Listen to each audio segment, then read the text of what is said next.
Hey, good morning, everybody, and welcome to the 16th Warrior Esports tournament today on the 9th of August.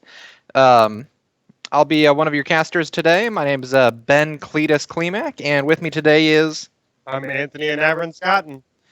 and Anthony here is going to be. This is his first time on the stream. You guys may remember me from. I've been on here a couple of times before, but we're filling in today since our normal caster teams aren't available. Anthony is. Oh, how would you rate your level of experience in League of Legends? Borderline non-existent. Okay. Yeah, Anthony's played a little bit, but he's got some base level familiarity with the game. That's all. So it's gonna be a learning experience for him today too. So hopefully that's going to create some good opportunities for us to talk about some interesting plays and maybe dive deeper into some character abilities and situations than we normally do. We're just getting ready to set up our first round game. We're working on getting the teams going right now, and then we'll be into to go on that here in just a few minutes. So, what do you think about things today, Anthony? You looking forward to this? Do you have any questions before we get going? I'm actually completely lost at this point. I know I watched you setting up the brackets, and I have no clue who any of these teams are. Are any of these returning guys? Yeah, we've actually got a number of returning teams today, which is good. We're starting to develop a pretty consistent roster. Surprise, I'm back. Surprise, I'm back. I cannot talk this morning. I don't know what my problem is. Surprise, I'm black. They've been with us a number of times before. Easy Bots have been here before. Foop Squad's been here before. Full Body Erection, obviously, we've seen in the past. Yeah, we've got I think even C8 Nom, Value Laugh, they've both been here before as well. Looks like we've got an additional Foop team today, the Foop Academy. I'm curious to see if there's some affiliation there, if that's going to be any folks we recognize from the other team. The Foop Squad tends to be a bit of a crowd favorite. They have a lot of fans that come and watch them in chat, so I'll be curious to see what's going on there. Are any of these previous winners? Yeah, a couple of them have run previous tournaments. Like I said, this is the 16th tournament, so I mean we've got a decent spread of winners. We've had a couple of people double up on tournaments, but it's been nice. We've actually, in most cases, had different people every time. So yeah, a couple of these folks are actually previous winners. So it'll be. I'm confident we're going to have a number of pretty good matches today. We see some high ranked and some challenger players. So there should be some entertaining play today. Is the extra Foop squad? Do we know anything about them? I personally don't. The new Foop team, the Foop Academy. Yeah. I'm not familiar with them at all, so I'll be curious to see what's going on. It appears that they have the one player you recognized, right? No, that's the other team. Oh, okay. So these teams are the same people every time. Not necessarily. It's pretty common for teams to, somebody may have a week that they can't play, or they may move from one team to another team. I mean, that happens more commonly in esports than professional sports like football or basketball. Sure. Players moving and trading and things like that tends to be a pretty common occurrence. So, I mean, yes, there are certain times when those rosters are locked, but it's very common for us week to week to see some people move around or change teams, etc.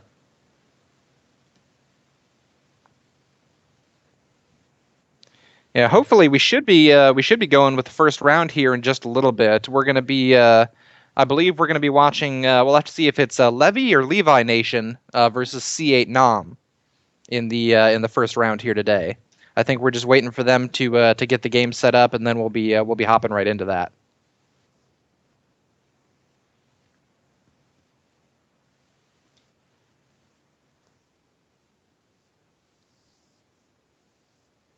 Yeah, and I'm being told we're just a few minutes away from that. So, guys, just stand by, and we'll be having a game going here in no time flat. Who's the? I remember I played a couple months ago, and there were some characters that were stronger than others. Which ones do you expect to be played today? That's actually a really difficult question. While there are certain champions that are regarded as better than others at any given time, since this is a competitive tournament, so we'll be playing in a draft format. which means each team's going to have the opportunity to ban some champions first before they actually pick who they're going to play.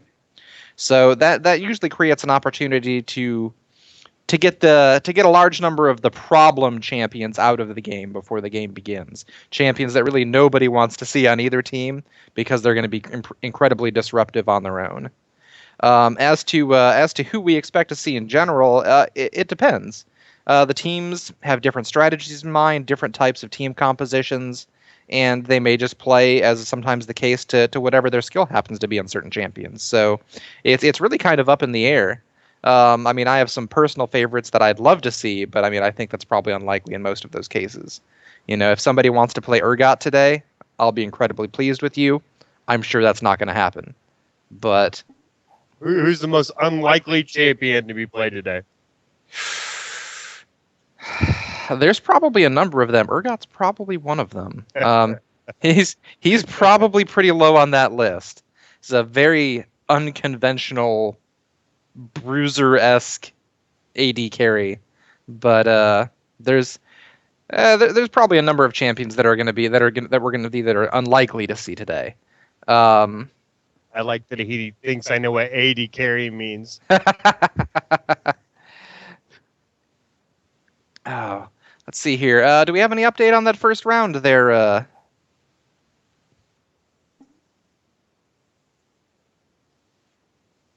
Okay. It sounds like we're still waiting on one of our two teams for that first round. We're gonna go ahead and we're gonna take a break for just a minute, and when we get that game set up, we'll be right back to get it cast for you guys. So just sit back, get a drink, and we'll be back in just a few minutes. And we'll be going with the game round one.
All right, everybody, we're back. We're just about set up to run our first game in round one. We had to make a couple little changes. We're still looking for a couple of teams that I don't think we've been able to reach in chat yet, and that's Phage Clan and Levy or Levi Nation.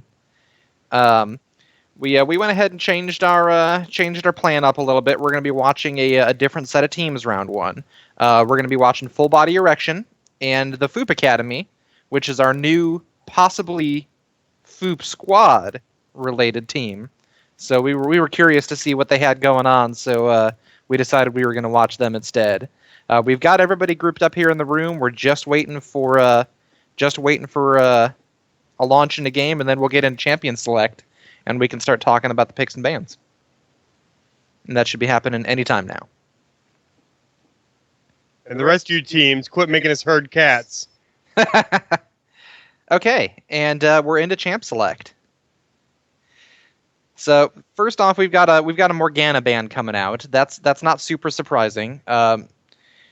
She can get played in a couple of positions, but she usually ends up in a support role, which is in the bottom lane with your ranged attack damage based carry. Um, she's a strong playmaker. She's got hard crowd control. Uh, Even if she doesn't get a lot of gear, because of her abilities and her crowd control, she can be a real problem later on in the game. Right. So she's a pretty consistent ban right now. We've also got a Yasuo ban coming out, which is not surprising at all. He's got a lot of potential to steamroll into a team if he gets a couple of kills real early. Lulu ban, again. Most of these bans are fairly typical. Lulu's a strong support, but also potentially a strong top laner. Again, heavy CC, lots of versatility. It's one of the things that makes a good champion right now. Now, I assume these teams don't know each other well, so they're just picking generic bans? Generally speaking, yeah, I don't think these are probably targeted bans. We're finishing those out with a Twisted Fate, a Braum, and a Lee Sin, all of which are pretty standard bans right now. Twisted Fate maybe a little unusual, but not out of the question. We're into our first picks here with Sengetsu picking up a Maokai. We've seen a big resurgence in Maokai players lately. He wasn't real big on the scene for a while, but he's had some changes recently, and we've been seeing a lot more of him in game. We've also got a Nami pickup. Nami's probably going to be the support on that team. She's real solid there again, and one of those champions with heavy crowd control, a lot of versatile abilities, and she's got a heal that she can use in lane to help keep her carry topped off. We're seeing the Alistar pick out of, I guess that's going to be, let's see, Full Body Erection. So we've got Full Body Erection on the blue side and the Foop Academy on the purple team. Alistar, I assume we're going to be support as well, but, anything could happen. We've got an Evelyn picked up by the Foop Academy. We assume that we're going to see Evelyn in the jungle. Evelyn's got an interesting mechanic where she's in stealth pretty much all the time and only becomes visible when she gets relatively close to another champion. So she's got a lot of potential to get into lanes and set up ganks on other teams. And because of that, we don't tend to see her in lanes. She'll tend to be in the jungle. So her being invisible when no other champion's around, how's that an advantage? It's like invisible when nobody can see me? Well, no, it's more like she's invisible when she's 10 feet away from you, and she becomes visible when she's 3 feet away from you. Oh, gotcha. So it's not until she's relatively close that she becomes visible. We've also got a Trundle pickup on Full Body Erection. Trundle's another champion that didn't get any love for a while, but we're starting to see him a lot more in games now, both in the jungle and potentially in the top lane. My guess is he's going to be in the top lane, but especially with that Maokai is going to tend to be in the jungle. We've got an Orianna and a Nidalee pickup on the Foop Academy. My guess is that we're going to see Orianna mid and Nidalee top, but again, anything could happen. Those two could be switched. It could be something completely different than what I'm expecting. So we never know for sure. We've got a Kog'Maw pickup on Full Body Erection. We expect to see Kog'Maw as the AD carry on that team. So he'll be down in that bottom lane. Oh my gosh, the Viger hover from Full Body Erection. I love Viger. This is getting dirty. He is a favorite character of mine. I think it's unlikely that they're going to lock him in because he's not fantastic in the current meta, but again, anything could happen. And yeah, as you can see, we're hovering over a number of different champions right now, so they're just taunting me with that potential Piker pickup. It's not actually going to happen, and then we finally see the lock-in of the Vayne. So that's actually a little bit interesting. We've got a Kog'Maw who's typically played as an AD carry, and a Vayne who's also typically played as an AD carry. So somebody is going into mid lane there. Could be Cog. They could be doing something completely different. Kog'Maw could also be built ability power, and we could see him in the mid lane versus that Orianna, I'm guessing. But again, no way to know for sure. And it looks like they're getting ready to pick their AD carry on the Foop Academy. Scrolling over a couple of different champions there. Ashe, Caitlyn. Caitlyn's pretty common in the current meta. We see a lot of her, so wouldn't surprise me if they pick up the Caitlyn there, especially with that longer range. She might potentially be somebody that's good to deal with Vayne if Vayne ends up in that bottom lane for full body erection. We're hovering over a Sivir at the moment, and they're going to lock in Tristana. Not surprising. Tristana's another AD carry that we're seeing a lot of right now. Excuse me. Very common in the bottom lane. She's got a lot of burst. She's got a good attack speed steroid. She's got a jump to allow her to gap close on people or get out of difficult situations. Her ult also has a pushback component. So not only can she jump out of a fight, but she can push somebody else away from her. So she's a very safe champion to play, and she scales very well in the late game. You get some kills on her early, pick up some gear, and she can turn into a real powerhouse in games. We've been seeing a lot of that lately.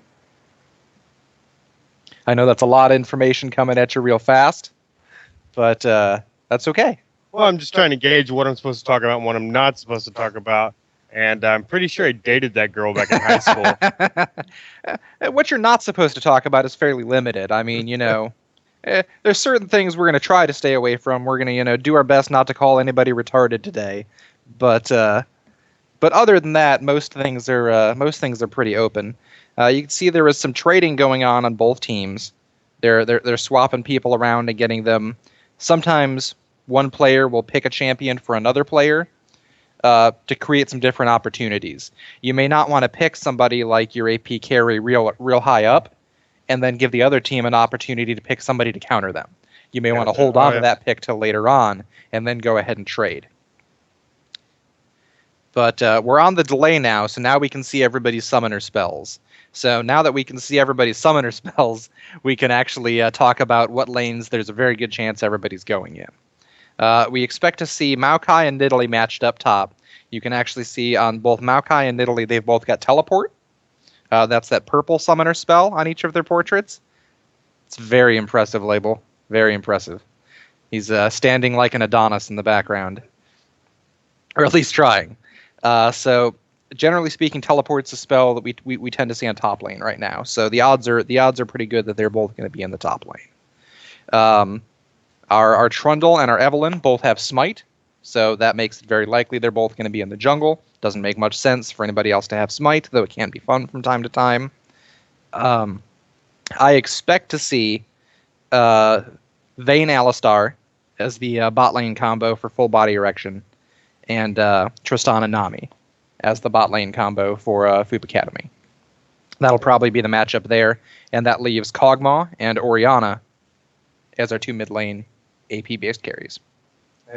Maybe they know a new strategy that you have no idea what's going on. Hey, it's entirely possible. Like I said, things can change at any time, so maybe they're all one laning because they figured out how to do it. Yeah, a massive tournament ARAM because we've never seen that before. Anything could happen. It's round one. Maybe somebody's decided they want to try something new. Probably not, but hey, that kind of stuff is always fun. Let's see. Everybody's summoner spell setup looks fairly standard, though I do see a couple of unusual things. We've got an Alistar with an Ignite, so we don't have an Exhaust on full body erection. Exhaust is a pretty important spell right now. It reduces attack speed, move speed, and overall damage. So in team fights, that tends to be something that somebody has to throw out on whoever the most damaging carry is. Usually the other team's AD carry, especially when small fights, small scale skirmishes, those 2v2s are going on in the bottom lane. Yeah. Is that something they can pick up later? Nope. You've only got 2 summoner spells. Those are the 2 icons next to each character's portrait, and you select those before the game begins. So it's typical that we see a heal and an exhaust in the bottom lane right now. That's evolved a little bit over the last few years. It's been barrier, it's been ignite. But right now we usually see both people in bot lane with flash, and then one with heal, the other with ignite. Or excuse me, one with heal, the other with exhaust. So, okay, we're out of our delay, and we're actually loading into game now. It looks like we've got a couple of challenger players on excuse me, on full body direction. Some challengers, some diamonds, and we've got a mix of silvers and unranked from previous seasons, or at least last season on the Foop Academy. So that's going to be interesting. Just at a first glance, you would definitively say, yeah, the team that's 80% challengers of diamonds, that's probably going to give them a definitive edge. But we've seen time and time again, it becomes all about getting out of the laning phase in a situation like that. The laning mechanics are usually, there's a pretty significant gap in laning skill between those tiers. But if the Foop Academy can play it safe, farm, keep their towers up, and get out of the laning phase, once they get into team fights, we have in many circumstances seen a less experienced team beat a more experienced team, or a lower ranked team beat a higher ranked team. It can happen at any time. So hopefully we've got a real interesting game in store for us.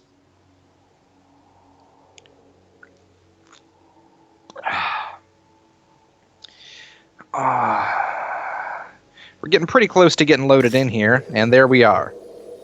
All right. Now, looking at everybody's base buys, it looks like fairly standard equipment on just about everybody, though I do see a crystalline flask on Maokai. I'm interested to see how that's going to work out. Crystalline flask isn't an item that we see on a whole lot of people right now, so it's interesting to see how that's going to work out on somebody. Let's see, do we have any other non-standard buys? Everything else looks pretty typical at a glance to me. Oh, we've got a catch. Quick. Yep, we've got a catch right in the jungle early in game. That Vayne pushed in a little bit too far. Both teams are pushing some wards out, but as you can see, they actually... oh gosh, it's going to be blue team's full body erection, I believe. Had to move through a couple of wards that were already placed from the Foop Academy, so it let them know that they were getting ready to move in there, and gave them an opportunity to put some damage down. I didn't realize that the ward game would start so early. Yeah, that's one of the things you see more and more of as you move into higher tiers of play. Getting wards on everybody, getting wards at the transition points in and out of the jungle, and at the routes that people are going to take into those red and blue buff locations early in the game.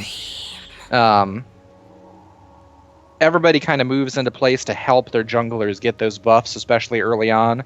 So there's some expectations as to where your teams are going to be grouped, and people want to make sure there's wards in place to make sure that no one is evading those expectations. Yeah, exactly. Right now we've actually got, I don't know if you can see on the minimap, we've actually got an invade going on.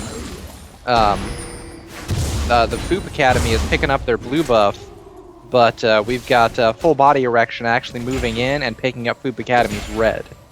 So what that's going to mean is when Evelyn gets up to pick up her red, it's already going to be down, and that's going to put her in a little bit of a rough position.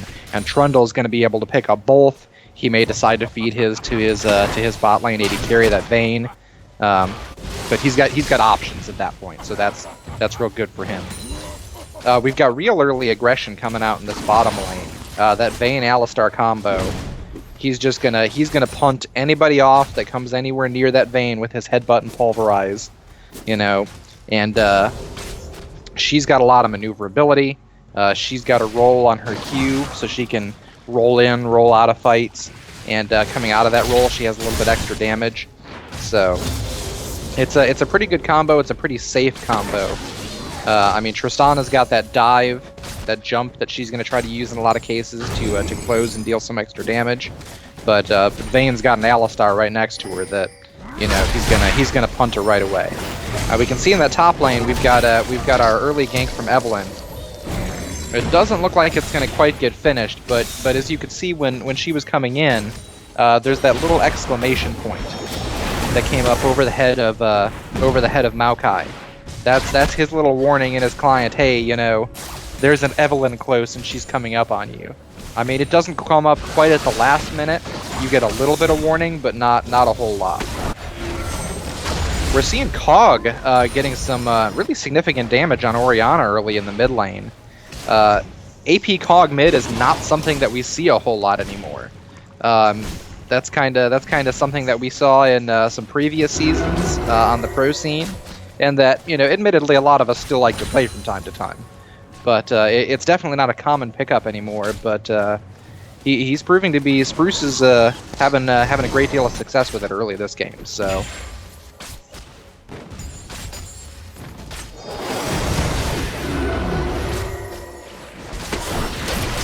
So far, Tony, do you have any questions for me? Oh, I'm swimming in questions. When they're in this grass here, the opponents can't see them at all. That's correct. When you're actually in one of those bushes, you're not visible. Now there are a couple of exceptions to that. If you're inside a bush and you attack out of the bush, you become visible. Do wards see through those? Wards, if they're in the bush, show what's in the bush. Now we've got some activity going on in bottom lane. Evelynn comes in from the jungle, and she's got that Vayne cornered out pretty well.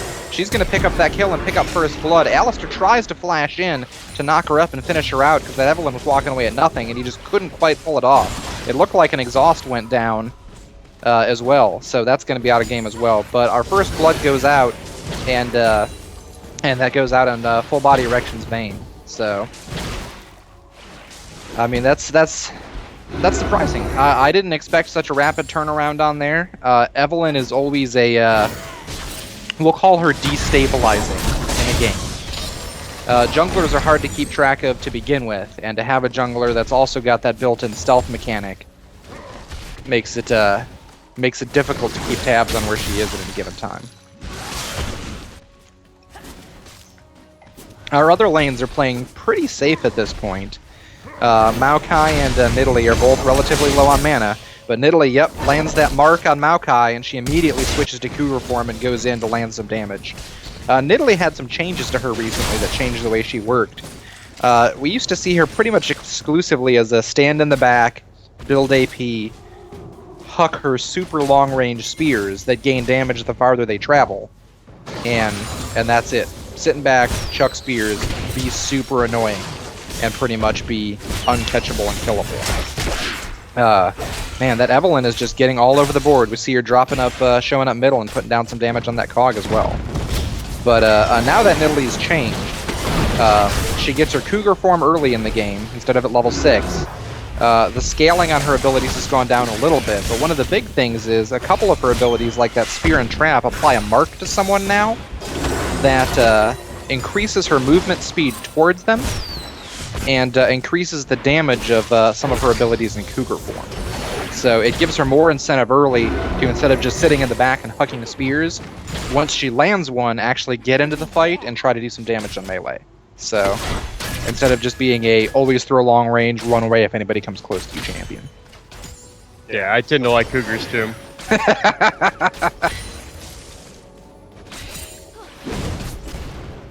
Why are you laughing? It wasn't a joke. You do like Cougars. Who doesn't? Yeah, so far we've seen a lot of activity out of Evelynn this game. She's just been constantly on the move. We're even seeing she's doing a good job of keeping her jungle down, but she's still kind of getting all over the place. Trundle's caught up to that Orianna in the jungle, He's trying to finish her off, and she ends up having to flash out. But Evelyn is in a good position to catch up on him. I don't think either one of them actually has the damage this early to finish the other off in a fight like that. Oriana did, unfortunately, look like have to expend her ult to break that up, so that is going to be on cooldown for a while.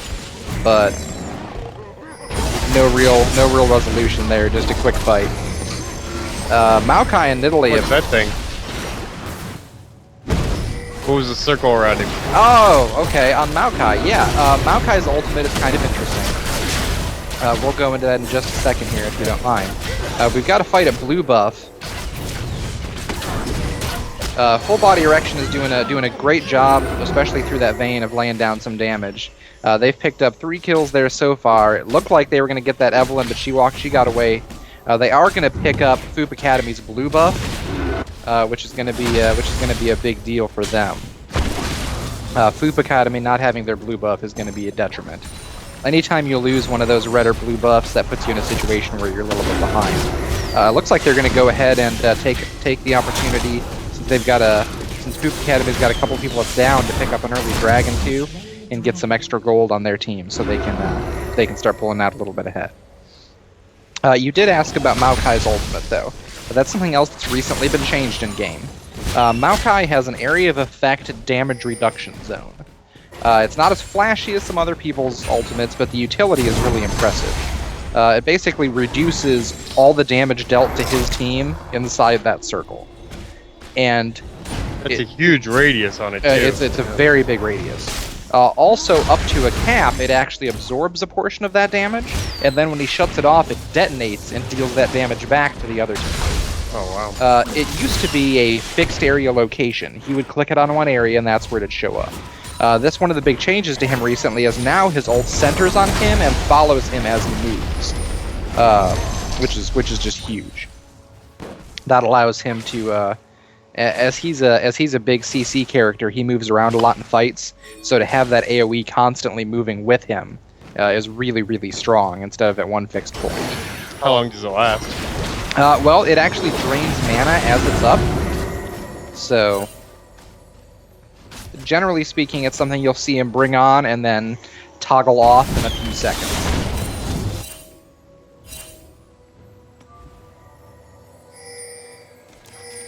Looking at our early game stats on both teams, it's looking like Full Body Erection is pulling out to not a huge gold lead, but they're up 3K at this point in time, which is significant at 10 minutes into the game. The kill score is pretty close. There's no towers at this point, but let's take a look and see how people are doing in last hitting. And yeah, that's where we're seeing some of those discrepancies. Looking right now, that Vayne is significantly ahead when it comes to last hitting on that Tristana. And that's showing up on her team fights right now.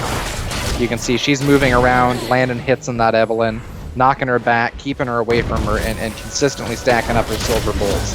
She decides to go in, dive the tower, drops that heal to keep herself up, and finishes off Tristana too, picking up a double kill there.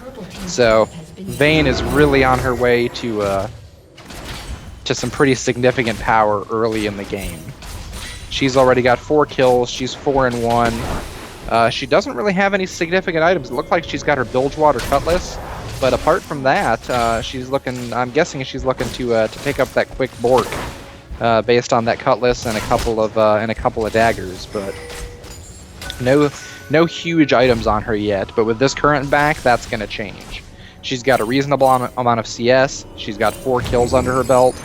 We're gonna see a pretty significant power spike out of Vayne after this back. And Full Body Erection is the blue. Yeah, Full Body Erection's our blue team. And FAP Erection.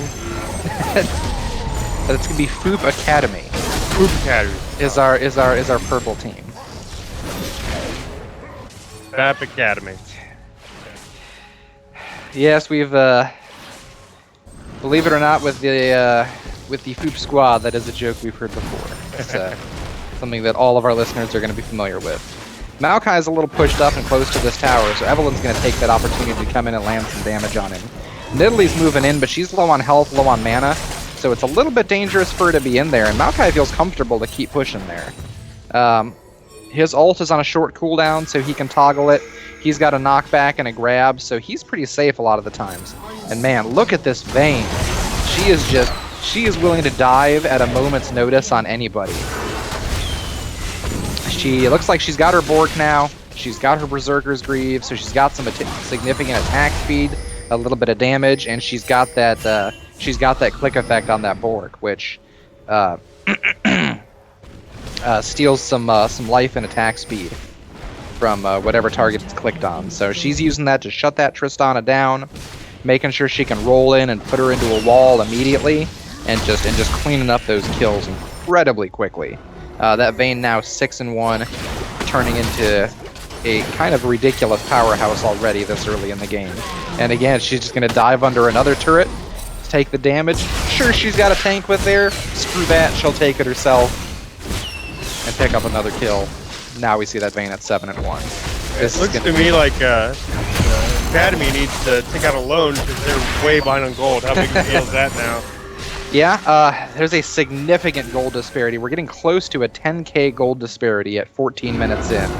That's honestly, that's gigantic at this point. I also expect to see a pretty big level disparity between the two teams. But we're 2 towers to 0, 9 kills to 2, almost 10 gold up. The game is not over by a long shot, but it's looking a little more grim every minute. And what do they need to do to turn it around at this point? It's a tough call at this point. The Full Body Erection is doing a good job of staying together, pushing objectives as a team, and singling out targets and allowing that Vayne to 1v1 them. She's got a lot of kills, she's got a lot of damage, she's got that Bork, and she's an excellent duelist at this point in the game. So they're focusing on applying their CC, keeping the other people on the team away from her, and allowing that Vayne to 1v1 people, which is what she's just exceptional at. And she'll just take them out one at a time, one after another after another. And as long as they don't take significant damage, which they're not in most of these cases, they're just going to keep pushing objective after objective after objective. As to specifically what the FOOP Academy can do at this point, it's a tough call. They're getting pushed back into their base. They've already got, I believe they've got 1 inhibitor down.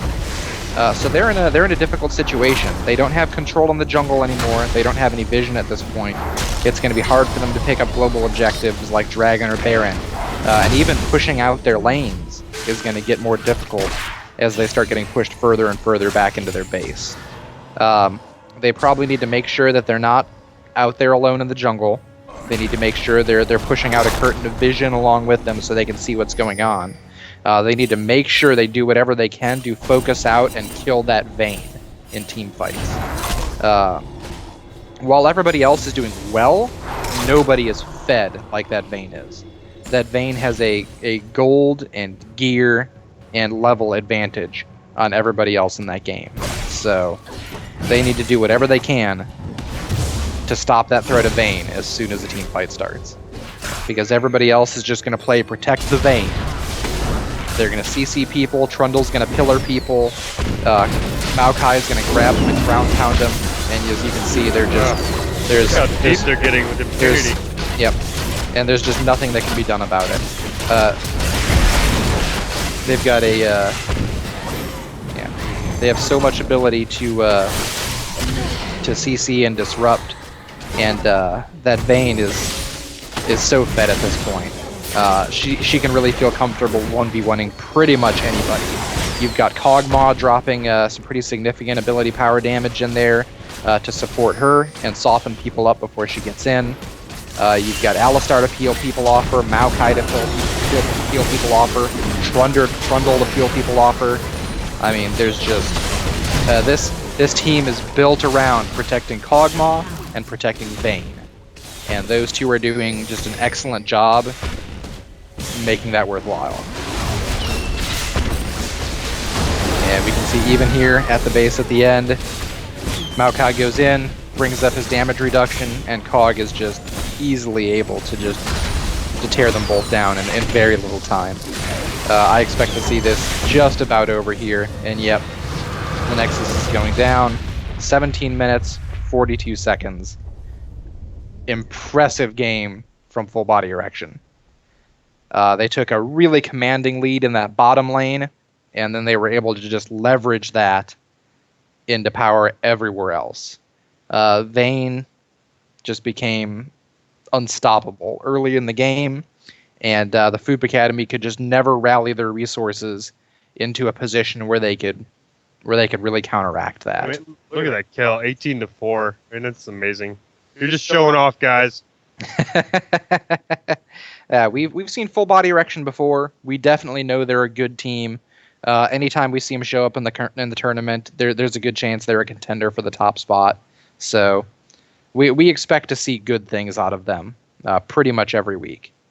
But that's a very impressive first round game from Full Body Erection. Still a good game from the Foop Academy.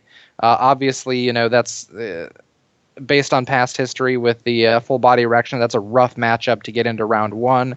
But we're glad to see them here in the tournament today for the first time, and we hope that we hope that they still had a good time and that they come back next week. Um, we like to see everybody come back, you Oh, know. certainly.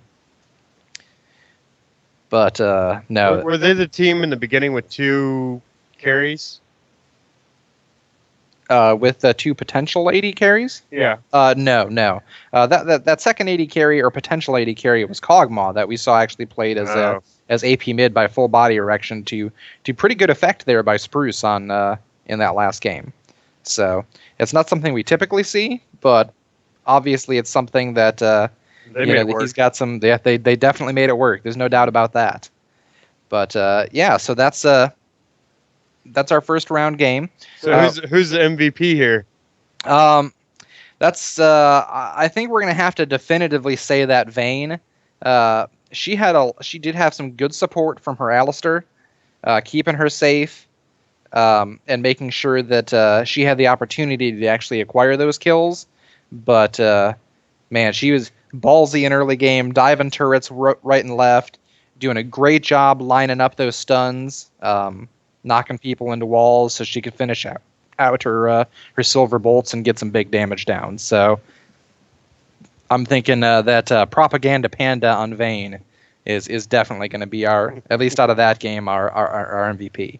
But all that being said, we're going to take a short break while we set up our game here in round two, and we'll be back with you guys in just a few minutes.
Hey everybody, and welcome back to the 16th Warrior Esports Tournament. As I told you earlier, I'm Ben Cletus Klimak, and this is Anthony and Navin Scotton. and we're here for round two of today's tournament, which is going to be featuring let's see, Surprise I'm Black and Vayu Laugh, two teams that we've seen both of them before in previous tournaments. I think they've both done fairly well, so I'm curious to see how this game is going to go. We're actually in the game room right now. We've got some Surprise I'm Back being looks like primarily diamond players versus some golds and diamonds on Value Laugh. So that should be a decent matchup, Tony. Well, who's done better in the past? You said they've both done well. One of these is a better team. Who's the better team? Let's throw down the gauntlet. Well, that's a tough decision. I think we've seen Surprise I'm Black in more tournaments. So I mean, I think we're gonna have to say that they've probably placed a little bit better in the past, just because we've seen more of them.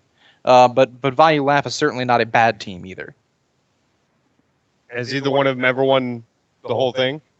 Yeah, I believe it's been a few back now, but I believe Surprise I'm Black did win one of our and I keep calling Surprise, it's Surprise I'm Black. Did win one of our tournaments near the beginning of things. It's been a little while back now, but I do believe they did win one. And we are now in Champion Select. This is that same pick and ban phase like we had last time. We're seeing an Ari ban out of Surprise I'm Black, and that's followed with an Evelyn from Value Laugh. Somebody watched the last game. Well, like I said, the best term to use to describe Evelyn is destabilizing. That's what she is. She's just fantastic coming out of nowhere, dropping a significant amount of damage on somebody, and then disappearing again. And she's got another one of those ults that's a relatively large area of effect and does percentage-based damage. So again, she can be a real problem in team fights later on when everybody's clustered together. We see a Lysandra ban and a Thresh. Lysandra is not somebody I see banned a lot, but Thresh is a pretty common ban these days. And we've also got a Riven, and that leaves our last ban from Value Laugh. They're thinking hard about this one, Tony. They want to make sure they make this one count. You said Lysandra's not banned here? She's not a one I see commonly, and we do see that Braum ban come out on Value Laugh. That's not surprising. Braum is not a character that anybody wants to be in games these days. He's not a huge powerhouse himself, but he's got a lot of CC and a lot of defensive abilities. He makes it real hard to come in and get somebody else's carry. So we're seeing a Maokai pick right off the bat there on Surprise I'm Black. Not a big surprise. Maokai is somebody that we're seeing a lot more right now, since that changed his ultimate and a few other little changes in the game. And we've got a Rengar pick out of Value Laugh, the Vola Kitty, as he is affectionately called at times. But the odds are good. He might be in the jungle. He might be in the top lane. I don't know for sure. We'll have to wait till trades are done and those summoner spells come out to really lock that one down. And it's kind of the same thing with Maokai. We could see him in the jungle. We could see him in the top lane. We saw him in the top lane last game. So they're both flexible champions. We've got a Lee Sin pick on Value Laugh. Lee Sin, always a strong, some might say OP jungler. Not somebody we see get banned a ton, but he is a very, very strong champion. He's got a lot of mobility, a diverse amount of abilities, and he's got a kick that's incredibly disruptive as his ultimate for team fights. I'm going to guess we're going to see him in the jungle, just because he's got a lot of ability to quickly come out of the jungle, close on someone, and again, apply a slow, do some damage. So it'll make more sense to see him in the jungle than the top lane. When a character's banned, is it banned from both teams? That's correct. Yeah, it's banned from nobody. Once it goes on the ban list, nobody can pick it. Yeah, you can't just ban it for your opponent and then pick it yourself. In a draft game like this, teams can't pick the same champions to begin with. So there's no mirroring of any sort of matchups. We see a Nidalee and a Morgana pick up on a Surprise I'm Black. Again, two strong characters there. Morgana was banned last game. I expect that we'll see her in support. She is occasionally played in the mid lane, but predominantly she's in the support lane. We've got Value Laugh hovering and flickering between a few people there, and they finally lock into Tristana, who I assume we'll see as their AD carry. We saw that Tristana last game. She had a rough time against that Vi, so we'll have to see. We'll have to see how this Tristana does, if things are a little bit different or not. She, regardless of how it may have looked last game, she is a pretty powerhouse carry right now. I mean, that Vayne did a good job of picking up some early kills, but if those kills had been on Tristana, that game could have easily gone the complete opposite way. Where Value Laughs hovering over a number of different champions in their last pick here, flicking through them, and they finally do lock in Alistar. So the odds are getting and there's he's doing it for me. There's that Urgot hover. He's not going to pick it, but that's I appreciate that, man. You're at least he was considered. You're my hero now. But I think the odds are good. He's not going to pick it. I don't really see an Urgot lane happening here. We've got that hover. We've got the Zillion hover. I don't see Zillion happening either. He was another champion though that I do enjoy watching. He's very entertaining to watch, but I think they're just taunting me.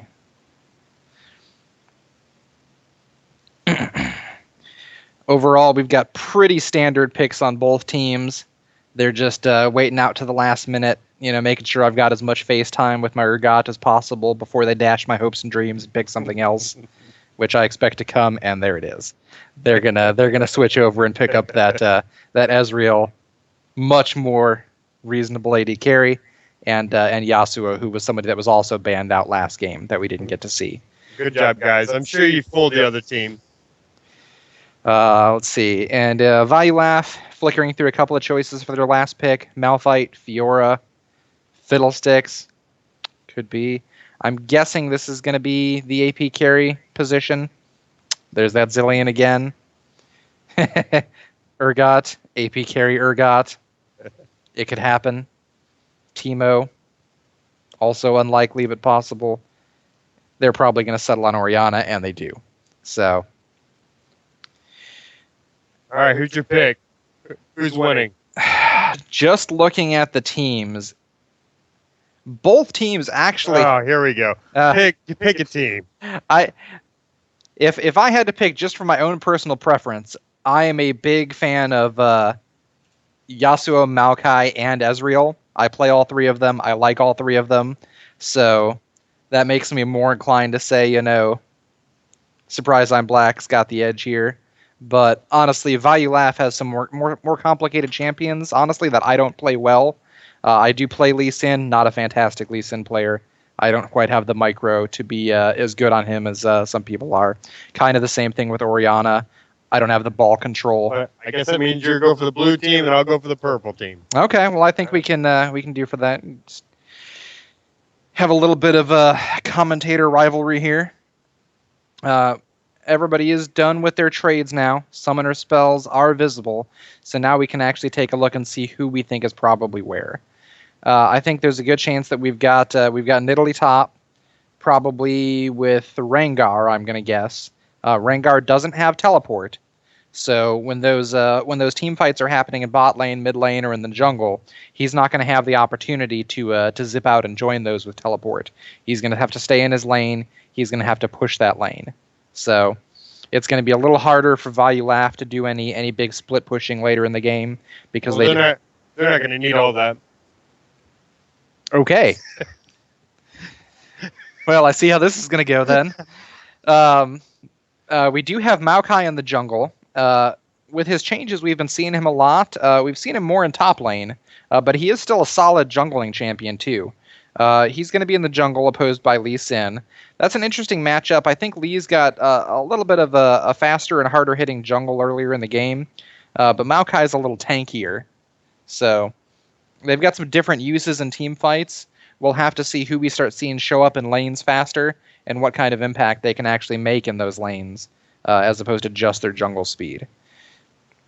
In the mid lane, it looks like we're going to see a Yasuo for Surprise I'm Black, which I think is a pretty common pick for them. I think they like Yasuo in the middle lane. I'm pretty sure I've seen that pick a couple of times in the past versus an Orianna. That's an interesting matchup between those two champions. Uh, I'm not sure specifically who's going to have the edge there. We'll have to see. I think it's going to probably come down to the skill of the individual players. Now, how often are they actually going to be one-on-one, though, in the... In the mid lane? Oh, I thought they were talking about jungle. Oh yeah, no. In the jungle, they're probably not going to be face to face a whole lot. Now, granted, Lee Sin may decide that Value Laugh Lee Sin may decide to be aggressive. He may come in, try to do some counter jungling, steal a buff early. They may bump into each other. If that happens, I think Lee's going to have a significant advantage. Maokai's got a little bit of a slower start. Doesn't have the same damage loadout early in the game. But yeah, in our bottom lanes again, as we expected to see, Ezreal Morgana for Surprise and Black. That's a strong team. You've got the CC out of Morgana. You've got that front-loaded damage from Ezreal plus the mobility. He's also got one of the few full-length board-wide ults these days. He can actually throw an ability all the way across from one side of the game board to the other. Snipe a kill from across the board, help push a lane that he's not actually in, and it also does great upfront damage if he can hit a couple of people with it. So it's a pretty versatile ability. We don't see those a lot anymore in League of Legends, but it's something the game has moved away from a little bit. But they're still really powerful. We are out of champion select. We've got the delay out of the way. We're loading into game now. So we'll have our portraits here in just a second, and we can see who's winning just based on the skins. We'll go ahead and take a look at it through a light where Tony can toss in an opinion on the subject. So just based on how pretty the individual champions look, Tony, who do you think's got the best shot here? Well, I'm obviously seeing some D cups over here. That's immediately going to draw my attention. The Orianna has some weird side notes. I'm not down with that. So. Yeah, plus she's a robot, so. Is she? Yeah. And clockwork. Gears and cogs and stuff like that. I'm not a fan of that. That sounds grindy. Yeah, it's so good. We do have, let's see, we've got an Infernal Alistar, Lee Sin, the Rocket Girl Tristana, Rengar, and Orianna. And up top, we've got a Headhunter Nidalee. Nothing? Yeah. Okay. It's too easy. Maokai Yasuo, Debonair Ezreal, and Ghost Bride Morgana. So nobody's got the solid 5-man skin intimidation, so I can't just, drop the hammer right off the bat and say that's where the game's going. But it's pretty close.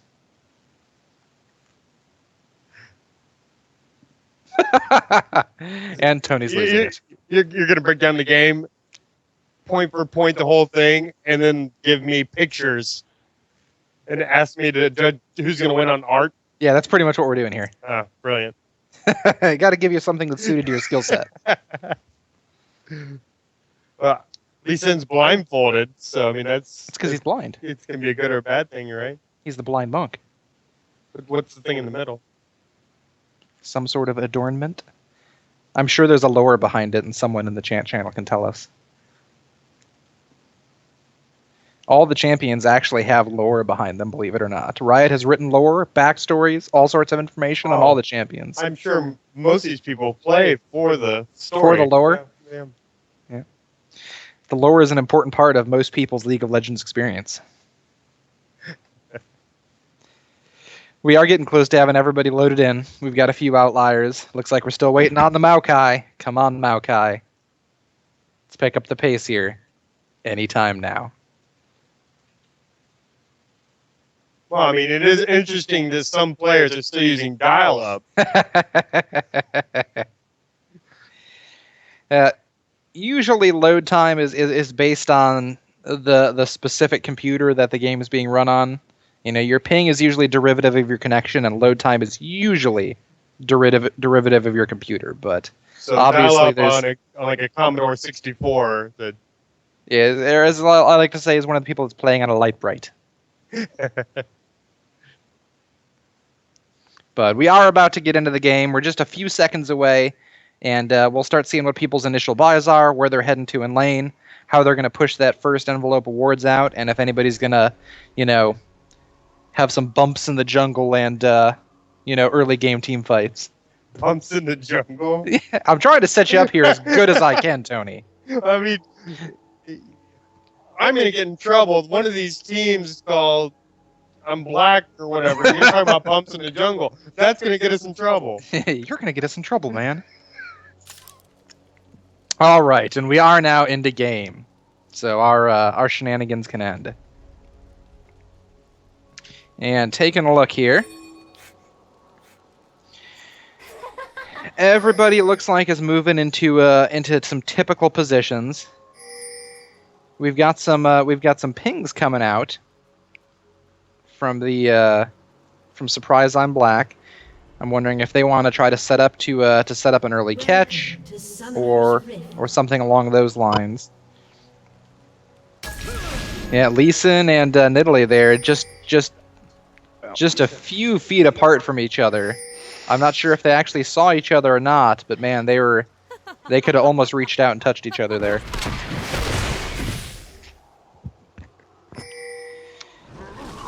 Surprise on Black is pushing for the early jungle invade. They are going to catch that Alistar in a compromising position. He's forced to flash over that wall. I mean, it's good that he lived. He's going to be able to back. No first blood out, no early kill. But that is going to push them off their blue buff. And Surprise on Black is going to try to pick that up. I assume. You can see the Rengar from Valuelaf has stepped up a little bit. He might be moving in to try and trade blue buff for blue buff.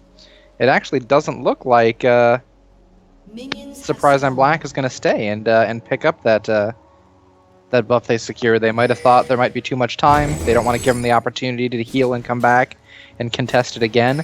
They're going to move into the top jungle and then start trying to push him off another buff. The binding comes out, catches Rengar. He's able to jump back and almost jump over the whole team and slide back out of there. But with that damage from Yasuo and Ezreal, they end up picking him up, and that first blood goes out to Surprise I'm Black, and that looks like it's going to land on that Nidalee. Now we're in lane mid, and you can see from those early bumps in the jungle that Orianna's already got some damage sustained. Well, purple team, I'm not an expert, but I'm thinking the 1-on-5 is probably not your best go at it.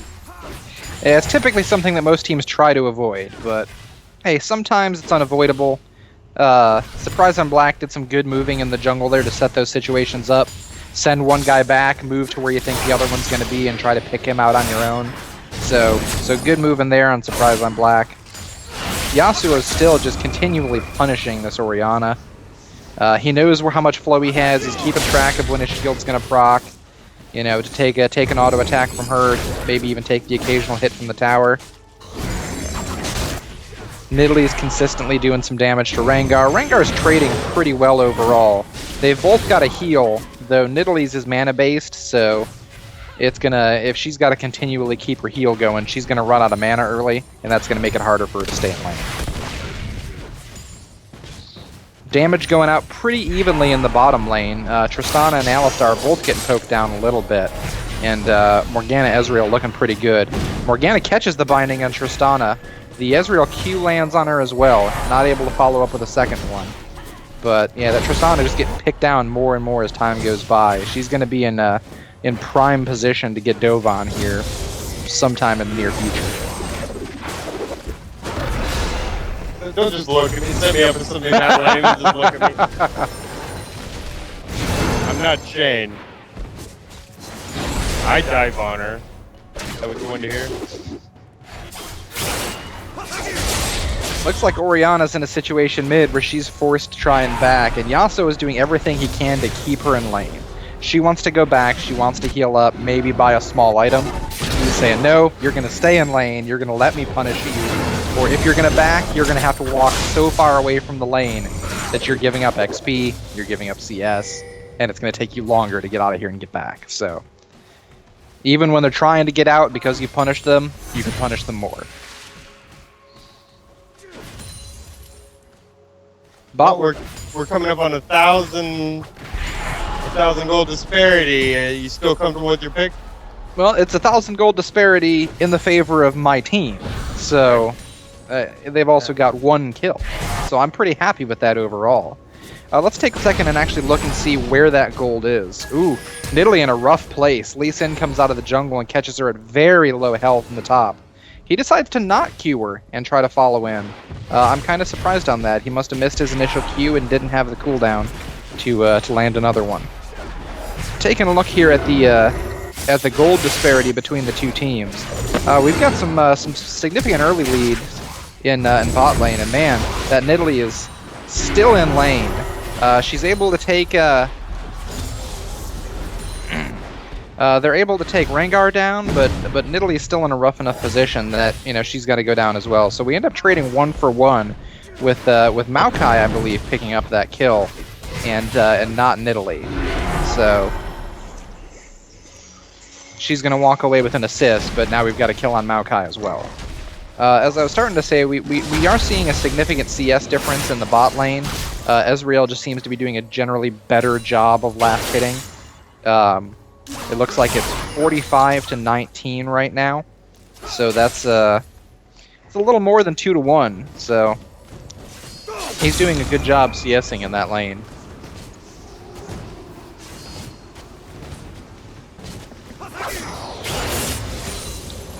Now, if you look at this middle lane, we've got Lee lurking around here. He's waiting. Yep, and there it is for that Yasuo to commit, so he can come dive in and try to pick up that kill at the last minute. Yasuo's got a really annoying mechanic, and that's that wind wall that he just used. It's kind of the first ability of its like in the game that is a complete projectile barrier. It stops absolutely anything that functions like a projectile, no matter what it is. It's incredibly powerful because it can catch champion ultimates and just about anything. And man, that Bola lands on Nidalee from Rengar, and he's got the ability to just deliver so much damage up front, jumping out of that bush for his initial auto attack, landing his empowered Q if it's up, and maybe a follow-up Q. You really, when you're low on health, trading with him is not a good plan. And really, that was just all about him landing that Bola on Nidalee. That brief lockdown just put her in a position where she couldn't get out. We've got some action going on down here in the bot lane. They're pushing in. Maokai goes ahead with the grab on Alistar. Ezreal's trying to actually pick up a kill there. You can see that Alistar's hiding on the far side of the tower with very little health. And they just don't feel quite comfortable following him in there trying to finish that out.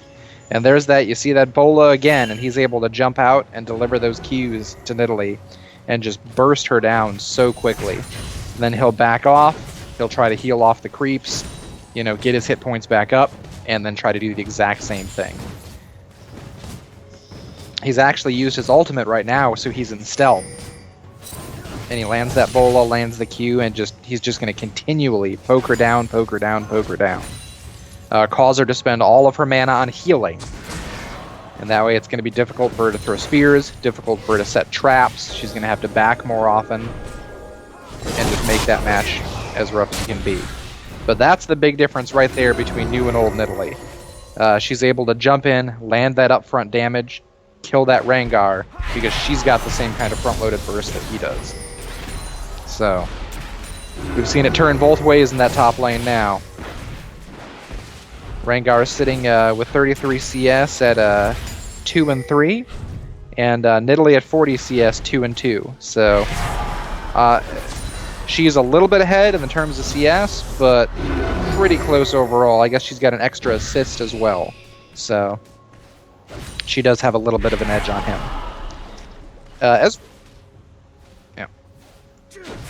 Ezreal and Morgana are doing a real good lane in this, a real good job in this bottom lane, slowly grinding that tower down. I don't know if you've seen that, Tony, but yeah, I'm getting a little disparaged with my team here.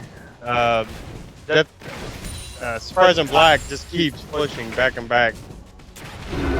And it looks like they're doing that in every lane. Yeah. Yasuo's spending a lot of time real close to Orianna's tower. Morgana and Ezreal are doing everything they can to spend a lot of time on their tower. Normally, that's not something you want to do in one lane, because it creates a situation where your jungler can come in, you know, and gank that lane. But when all of your lanes are pushed up like that, it does make it difficult. So they catch. They've got Alistar and Tristana both out a little bit. Morgana goes ahead and drops her ult, drops her soul shackles, but she's only able to catch Alistar, who's got his ult up, so he doesn't take. You know, he's able to survive that pretty easily. Lee Sin comes in to actually equalize it, and Tristana's in a good position where she can actually jump back in and pick up a kill on Ezreal based on the damage that he incurred in that fight. And things are still going on. Orianna's come down, Maokai's come down. Maokai is caught in the bush by himself 4-1 now. There's very little he can do, and he goes down as well. So, it's a rapid turn for your team there. It is. A pickup of a couple of kills for nothing, and that now we're looking at 3 for nothing with that pickup of Nidalee in the top lane as well. The duels between those two are going back and forth. Top lane's been an interesting lane this game. I think Yasuo is going to be able to pick up this mid tower though, so that's going to put a little more gold and surprise on Black's pocket, and put them in a good situation here. He looks like he is ready and willing to fight this Orianna in the jungle right now. It's a little ballsy of a choice for me, not something that I would necessarily have done, but he's doing it surprisingly well. He's going to end up going down, you know, with that Lee Sin coming on and it being 2v1. But some good micro to both sides of his wind wall there, trying to keep himself in a situation where only one person can attack him at a time, you know, so they can't land stuff through that wind wall.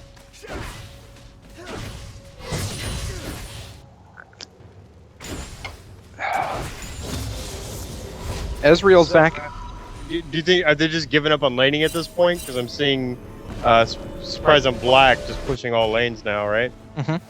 Well, I mean, they've been pushing all the lanes pretty consistently. At least until that first row of towers goes down, I don't think anybody can really bail on the laning phase completely. Let's see. Let's take a look here. Yeah, Rengar's got his Tiamat now.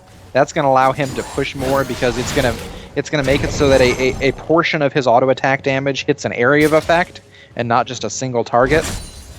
So that's going to give him some extra pushing ability there too, which is going to balance out that fight with Nidalee. Yasuo just punishing that Orianna.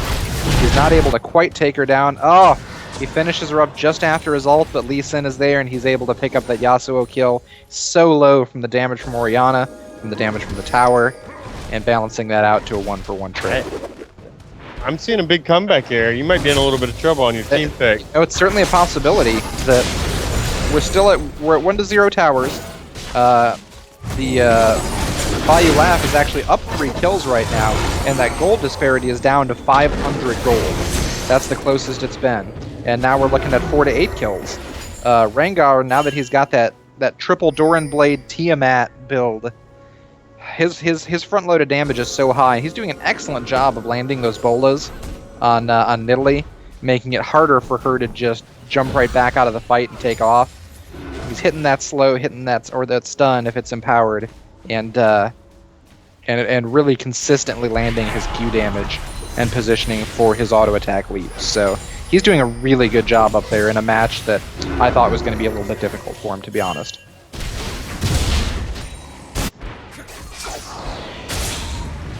Yasuo, as you can see, now that he's got that mid tower down, he's moving to other lanes. He's going to try to start pushing other lanes, you know, get that first tier tower down top, get that first tier tower down bottom. Once those towers start going down, the other team has more room to get in to push their vision envelope out. It's safer for them to keep farming. They just have more strength on the board. Yasuo trying to 1v1 Rengar here top, and man, that Rengar damage is just huge. He's able to square a lot of that up with his ult, but man, with the ignite and his Qs, Rengar just almost effortlessly bursts Yasuo down and takes him out. That Rengar he is starting to be a problem. We've got another fight here in the bottom jungle. It's actually more than one fight going on simultaneously, which is actually kind of rough for both teams. They've got carries split up, so there's not optimal fights going on. We've got carries fighting bruisers and bruisers fighting other bruisers, but yeah, overall, Surprise on Black comes out of that ahead with a couple of good pickups on Tristana, Orianna, Lee Sin. That puts them in a real good position to safely take that dragon out. That dragon's going to be some more global gold for Surprise on Black. They're trying to maintain that gold lead. It's smaller than it was. You know, it's only 2K right now, but they want to build that back. I mean, gold's, while it's not the only measure, gold's a pretty accurate measure of which team is ahead in the overall game right now. When does a gold disparity become too much? You know, when does it become insurmountable? Yeah. That's going to vary depending on how far into the game they are. But that's what I'm saying. At one point is, well, they've got 20 grand more gold than me. Like, when do I just hang it up? When do you just give the game up? Yeah. 20 grand's a pretty big swing. Most games would not go on long enough to see the gold disparity get that large. At this point in the game, you know, a gold disparity of 2K, that's a 10% difference approximately between the two. It's not huge. It's definitely not game breaking. Sure. Surprise and Black's got a gold edge, but that's all it is. It's an edge. It's nothing more significant than that. So if they keep doing what they're doing and they keep building it, well, then it's significant. But it's hard to set a hard number and say, you know, this is the amount of gold it takes to win a game. What's the most you've ever been down and won a game? Honestly, that's something I'd have a hard time answering. I don't know right off the top of my head. I mean, I'm sure it's been big. Turnarounds, crazy turnarounds happen. You know, I'm sure we've all had those games where, you know, we're down 5 or 10K and we win. Maokai's top again, trying to give Nidalee a little bit of help. She's starting to have a rougher time with that Rengar, and man, he has just been the man with those bolas. They're going to go ahead and get the kill on him, but all those tower hits that Maokai took trying to come in, land his Twisted Advance, and get that kill under the tower. That does allow Surprise on Black to pick up another tower. And they're still pushing, so potentially even more so. I mean, it's 2-1 right now. I'm not sure if this one's going to go down. 3-1 with the addition of top tower. 4-1. So it's a lot of investment for that one kill top, but they were able to turn that into a pretty significant tower advantage. The kill count's pretty close at the moment. We're looking at 8-10. That gold lead, though, with those additional 3 towers and those couple of kills that Surprise on Black picked up, that gold lead has stretched to closer to 4K now. So it's certainly an incremental game at this point, but they're doing what they need to do to build that advantage, and that's what you have to do with teams that are closer in skill level to your own. Orianna's a little too far out there on their own. Yasuo does a great job of landing that empowered whirlwind Q and chaining it into his ultimate. That locks her down, gives everybody else the chance to follow up and land the damage they need to take her out. So they're in a good situation now where they've got a fight that's effectively 5v3. They're letting Rengar stay top, letting him push on his own. They're fighting as a team, counting on the fact that while Rengar is a great tower pusher, one of the things he excels at, the 5 of them are still going to be able to push faster than Rengar can on his own. Sure.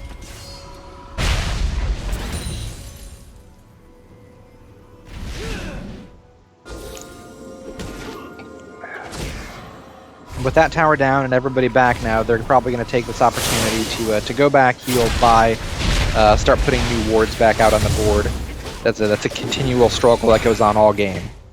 You know, both teams are consistently going to be trying to put wards and counter wards out. Lee Sin back to jungling, making sure he keeps his jungle clear. Maokai doing the same. Nidalee pushing out top lane. Mid lane, we've got that Yasuo, Orianna, and Rengar. Yasuo is in a tough position. Rengar is going to go ahead and try to keep in on him. And man, he's putting out so much damage now. Obviously, that shockwave from Orianna really helped secure that kill for him, kept him there, did some additional damage, and really allowed Rengar to just continually burst him down. So very well done there. Can we do a little bit of breakdown here on what team members are doing well and which ones are not pulling their weight here? Well, I mean, we can look at a couple of different factors there. Gold score is going to be a big one. You know, kill participation, who's got kills, who's got assists. Maokai is kind of caught out in the jungle here, 4v1. That's a rough position for him, but he's got some backup. And it looks like with Nidalee there, yeah. Nidalee's able to turn that around. Morgana comes in, catches the... didn't quite catch the Soul Shackle on Orianna, even throughout the exhaust, but she was able to pick her up with a binding over the wall.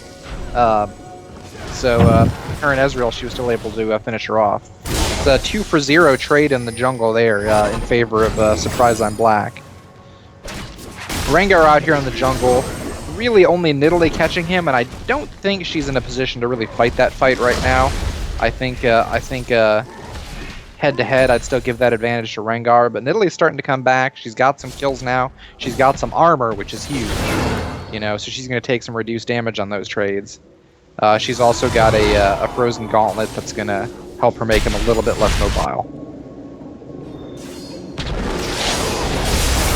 Rengar going in again on that Yasuo. He's trying to make sure that Yasuo doesn't get any further than ahead than is absolutely, you know, unavoidable.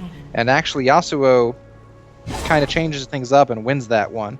That shows you, you know, how far he's come since the last time they fought. He's finished, he's picked up some more items, he's gained, you know, a couple more levels, and that power balance has started to tilt a little bit. Last time, that was definitively in Rengar's favor. Almost looked like we might have had a little bit of lag there for just a second. But it may have resolved itself, it may have just been on my end. Surprise I'm Black still pushing all 3 lanes towards those inner turrets. Lee Sin able to catch Ezreal out, Q into him and kick him back, but no follow-up there. We've only got Alistar in the middle lane with him right now, and while Alistar's got some significant disruption, he doesn't have the ability to just take somebody down. Nidalee Maokai in top, continually pushing this lane, trying to get some damage on that tower. Morgana catches that Tristana in the binding. Ezreal drops his ult, and he's able to get her very, very low. We've got 3 people on Value Lap that are all incredibly low right now, in prime position to be picked off. And there comes that Rengar out of nowhere. Jumps onto the bush. He's going to pick up that... Yep. Morgana gets picked up by Orianna from the range there. She's able to finish him off after Rengar gets him quite a bit lower, but he's still in a position where he can jump back in. Helps on the Maokai kill, and that's going to take down Nidalee as well. Yasuo comes back in. He's probably hoping for a double kill here, maybe a triple kill if he can pick them all up. There's the double, and he still goes back in. And he picks up the triple. Yasuo is one of those characters that scales incredibly well off of a critical hit. So even if he doesn't build a whole lot of damage, a little bit of crit on him goes a long way and still allows him to really be kind of a powerhouse in the game. He's great at going in and cleaning up fights like that, especially with his ultimate. If he can hit a number of people with his Q and then come in and land his ultimate on everybody, that's definitely game-changing. I think Purple needs to sit down, have a little powwow, and figure out how not to suck right now, because if they don't, this game's lost. Yeah, things are definitely getting more bleak as time goes by. I mean, we've got an 8k gold disparity now. The kill count's still pretty close. Towers 5-2. So, I mean, there is some gold on the field to be picked up in the way of towers to close some of that gap. But overall, the Surprise I'm Black is doing a great job when it comes to farming, even this far in the game. I mean, looking at our different matchups here, we've got looks like a 50 CS disparity between Yasuo and Orianna, 60 between Ezreal and Tristana. So as the game goes on, the lanes are still farming, you know, still trying to get more gold on their carries, and a lot of that gold right now is coming from that CS along with those towers. I also believe that pretty much all of the dragons have gone to Surprise I'm Black, if I'm not wrong there. So that's even more global gold. Maokai might have dove a little too deep there. Gets punted back by Alistar, and he's still able to pick up that kill, while the rest of his team is fighting Lee Sin and Orianna there in the main lane. With 3 people down right now, they're in a pretty prime position to push in. And oh my gosh, that Rengar comes charging in out of nowhere, just melts that Ezreal, melts that Morgana. They still take him down, but man, that's a big turnaround for Rengar, and shows just how powerful he can be, just coming out of nowhere and doing a ridiculous amount of damage, especially now that he's got that. Does he have his Hydra yet? And nope, he's still got the Tiamat, but that's still a lot of area effect damage. Surprise I'm Black's going to try to take this opportunity to get pretty much an uncontested Baron. They do have Tristana there. She's going to lurk around the edges. Now there's Alistar as well. They're going to try to come in and steal this at the last minute. I don't think they're going to be able to, and they weren't, obviously, without Smite, but the possibility was there. Right now, with the gold lead, the kill lead, the tower lead, and as far as I'm aware, the significant objective lead, Skill lead. I think this game is leaning more and more heavily towards Surprise on Black's favor. What do you think, Tony? Well, I mean, at this point, it's obvious. Everyone, I'm willing to concede. Maybe they're not. You've won. You're the better man, sir. The game is definitely not over. They've got a powerhouse in Rengar. Orianna is impressive to say the least. You know, she's got a strong ultimate, strong disruption in team fights. This Rengar just, yeah, if you can see they're fighting Ezreal, man, that turnaround was unexpected. But he's still just, the amount of damage he's got the capability of doing is very, very high. I just yet to see Purple fight like a team yet, so it's hard for me to have any encouragement behind them. It's true. They have spent more time, you know, individually, and man, there's that perfect twisted advance landing at the same kind of that Q, making Maokai travel in basically a right angle to catch up to that Lee and finish him off. Really impressive damage coming out of Nidalee and Ezreal. That Nidalee damage in Cougar form is not something that I'm calibrated to currently. It's a little higher than it's been historically, especially with that mark on her traps and spears, and it's still not something that I'm used to in these games.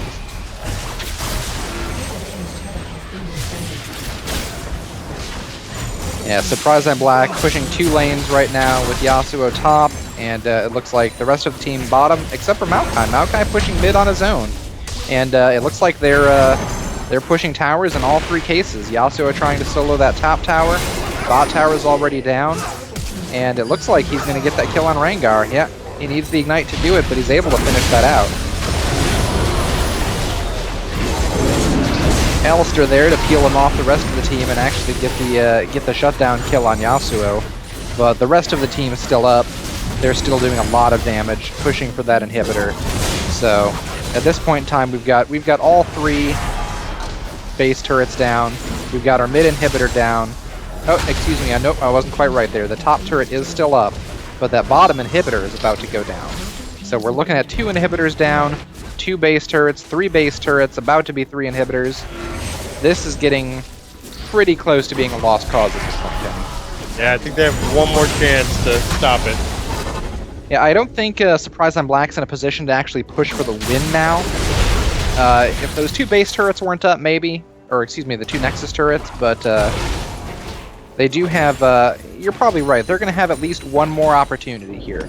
There's probably going to be one more good solid team fight, and this is a good lead in here. Rengar is going to try to sneak in there and get the quick kill on that Maokai. You know, his Ignite goes out, a lot of damage going out. It doesn't count on Ezreal being in there, and Ezreal's able to pick that up. Alistar's going to try to come in, pick up that kill, get the finish off, but ends up giving Ezreal a double kill and just pushing him even further ahead. So right now we're looking at a kill spread of 29-17, and a significant portion of that came from the turns in that last team fight, those couple of kills that Ezreal just picked up.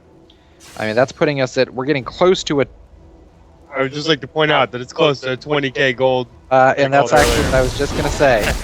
Yeah, and it's not something you see often. I mean, usually that's when a game is getting close to being pretty close to being resolved, and this one's definitely there. That being said, turrets are still 9-2, so there's a lot of gold on the board for Value Laugh. They win a team fight. There's a lot of turrets for them to pick up. That's a lot of gold to spread across their team. So no guarantees that this is a done deal. Everybody can make mistakes. Oh yeah. Surprise on Black pushes too hard, pushes the wrong lane. Somebody gets overextended and picked off. Value Laugh could still, turn this. And really, this late in the game, we're 30 minutes in, but death timers are gonna be getting longer at this point. Yeah, Rengar dives in again on that Ezreal, which he's tried that 2 or 3 times now, and it hasn't gone well for him in a while. But he's willing to give it that good old college try one more time and see if he can pull it off, and it still doesn't work in his favor. So, what was the definition of insanity? Trying the same thing again and again and expecting different results. Yep, that'd be it. And yeah, with Rengar being down, This is looking bad. that is a lot of people going on the well. I think Maokai and Yasuo both died on the well, but man, with all those super creeps, those Nexus turrets just melt. The Nexus itself just melts. Purple, you let me down. Honestly, Value Laugh played a really good early game. Yeah, It wasn't until about midway through this game that Surprise on Black started kind of really like clawing a lead out. It wasn't just an immediate one-sided victory. They had a real small lead early on, and they incrementally built it up into something more. And then at some point in time, they realized, okay, we crossed where the line is. Now it's time to go balls to the wall. No, you're right, Ben. Barely losing is really good. That's almost a win. Oh, I didn't say they barely lost at the end of the game. There, that was a commanding victory from Surprise on Black. But it definitely took them. It was definitely a process to get there. The start of the game was not one-sided, but Surprise on Black did a really good job in leveraging some early kills and a couple of early towers, and really capitalizing on that early gold disparity. But that is our game for round 2. We're going to go ahead and get our round 3 games set up here, and we'll be back with you all in just a few minutes.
Hey, welcome back, everybody. We've had to make a small change to our lineup. We were originally going to watch Full Body Erection versus the Foop Squad, but actually both teams have a little bit of a delay.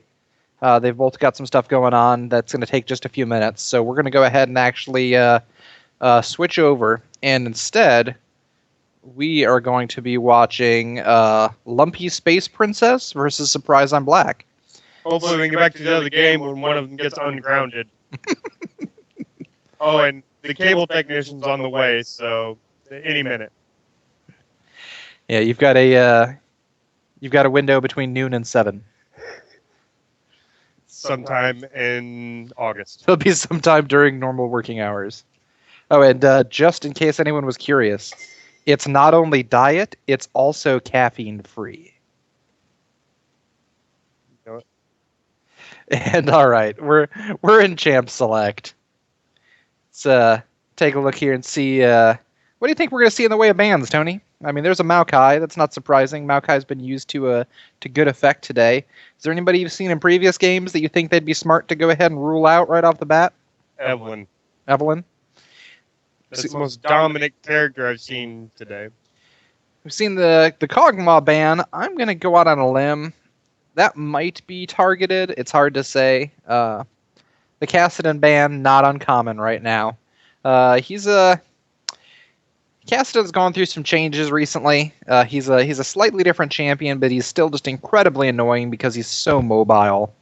So it's reasonable to kick him out right off the bat.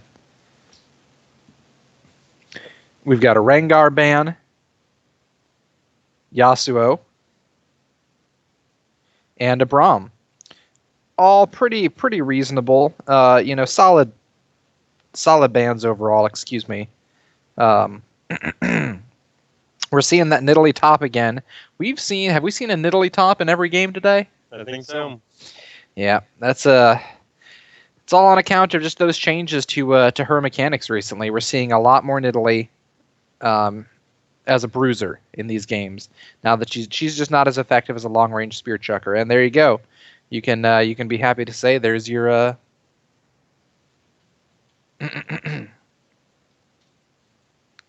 excuse me, your my brain is totally failing me. Evelyn. Evelyn? Yes. That incredibly impactful champion. It's still a hover. She's not locked in, but we might see her, and there she is. Yeah, we've got Thresh picked up in that support position, and Evelyn, I'm guessing, in the jungle. We don't typically see her, like I said earlier, in any kind of laning position, just because her mechanics aren't really built that way. We've got a hover on an Aatrox. It was one of those champions we saw, not too long ago, that, we went, Aatrox, what good is he going to be? And then he ended up being a huge factor in that game. So we might see more Aatrox in the near future. And he's locked, Aatrox and a Tristana. I think Tristana has been like our most picked ADC on the stream, and possibly our losingest ADC on the stream today, which really surprises me. But maybe this is going to be the turnaround game for her.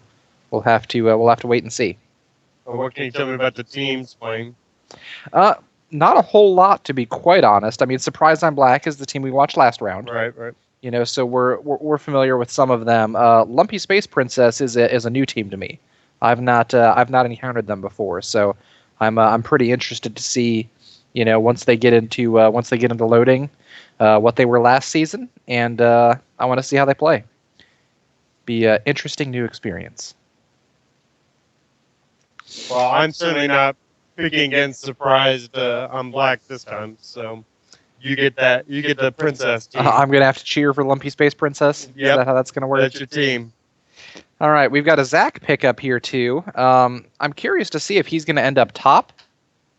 We haven't seen a whole lot of Zac lately. And Lucian, bottom lane. Lucian just got a recent fairly hard hit to his attack range. It got shortened. He's one of the lower attack range champions in the of your choices for AD carries right now. So we'll have to see what kind of impact that has on this game, especially versus that Tristana, who's going to have super long range eventually. We've got a hover over both a Twisted Fate and an Alistar. for Lumpy Space Princess. That'll lock up their mid and support if they end up going with those. So we'll just have to wait here and see if they're just taunting us and toying with us, or that's what they actually want. Alistair's been pretty big in all of the games we've seen today. He's a strong playmaking character, with between his headbutt and pulverize and that ult making him so tanky in team fights. He can cause a lot of disruption, and we do see that they do go ahead and lock both that TF and the Alistair. So really, the only thing we should be waiting to see here on out of Surprise on Black is who they're going to want mid. We've got a hover over Syndra, somebody that we've been seeing a lot more in play lately. She's gotten a lot more popular in this season. It's still a hover at this point, so they may always change their minds and pick up something totally random. But Syndra is a pretty solid pickup on most teams, I think. And they do go ahead and lock that Syndra. And we're seeing some trades taking place now. Surprise on Black's doing a lot of swapping around, making sure everybody's locked in where they want. Now we just have to wait out our last few seconds here till we get to our delay, so we can take a look at summoners and then get an idea of definitively where everybody's actually going in lane. I'm curious to see. Surprise on Black has always been a good performer. They always play a decent game. They don't necessarily always win, but they always play well. Right. So, with a newcomer and Lumpy Space Princess, I'm curious to see how that matchup's going to be. Hopefully, it'll make for an interesting game. Well, Lumpy's had to beat some teams on the way, right? Oh yeah, absolutely. We haven't watched any of those games, but I assume that they have some kind of skill to make it this far. Yeah, they've had to win at least 2 games to get here. So, okay, we are in our 3-minute delay now, so we do have our summoner spells revealed. It looks like we're gonna see that Aatrox and Evelynn in the jungle. I'm gonna guess Nidalee and Zac top lane. TF versus Syndra mid, and that's of course gonna leave Tristana and Alistar versus Lucian and Thresh in that bottom lane. It's interesting. We've got a Lucian and Thresh are more of a they want to close. Thresh has got that hook. He's got his box to keep people in. He's got Flay to push people towards or away from his carry. He's gonna wanna get close into you, hook people, keep them in position for Lucian, who's got relatively short range to drop his damage on them. Whereas that Tristana Alistar is kind of the opposite. He's going to want to shove people away. He's going to want to stun them out. Tristana's going to want to attack from range and make use of her passive, which has eventually gives her an extremely long range until she's ready to actually use her rocket jump to try to either clear off a kill and get that reset, or initiate on someone who's a little far away to begin with. So these guys are going to have different goals in lane, so it'll be interesting to see who wins out in that deal and how that works. So, too foreign to be able to call. As to who I think the definitive leader is here. Mm-hmm. Yeah, I'm honestly not sure. I'm kind of curious to see. I haven't seen. It's been a long time since I've seen an Aatrox in the jungle, so I'm curious how that's going to play in. We know what Evelynn does. We've seen her used well in an earlier game today. She's popular in a lot of games at the moment, but we don't see a lot of Aatrox. And generally speaking, when we do see him, it tends to be in top lane at the moment. So I'm curious to see how that jungle Aatrox is going to do. That might be our wild card on Lumpy Space Princess that wins the day. We'll just have to wait and see. It's also a little bit unusual. We haven't seen a lot of Zac recently. Zac's a character that for a while was real big in the jungle, sometimes played in top lane, but he's fallen into not as much use recently. So I'm curious to see how that matchup's going to go. I'm guessing he's going to be top with Nidalee. He's got that teleport, so he can get back down into team fights, and as you can see, Nidalee doesn't. She's got Ignite, so she's going to be more geared towards trying to kill him in lane get him out of lane, and then be pushing that lane. Whereas he really is probably going to be more interested in farming, playing safe, and being able to move into team fights when his team needs him. I see we're moving into my area of expertise, the pictures. That's right. Yeah, here in just a second, we'll see everybody's portraits. We'll see who's got skins, and then you can make a prediction based on, who's prettiest as to cup size. Sure. Cup size. Yeah, I mean, if you wanna use cup size as your victory gauge, I mean, that would definitely be a way to go. At a quick glance, we can see that on Lumpy Space Princess, we've got, it looks like 4 diamonds and a plat from the previous season, and Surprise on Black, as we've seen before, is a mix of diamonds, plats, and golds. Now, granted, those are last season's rankings, not this season's. So, I mean, a year is a long time for everybody's skill to go up, go down. Do a little bit of everything.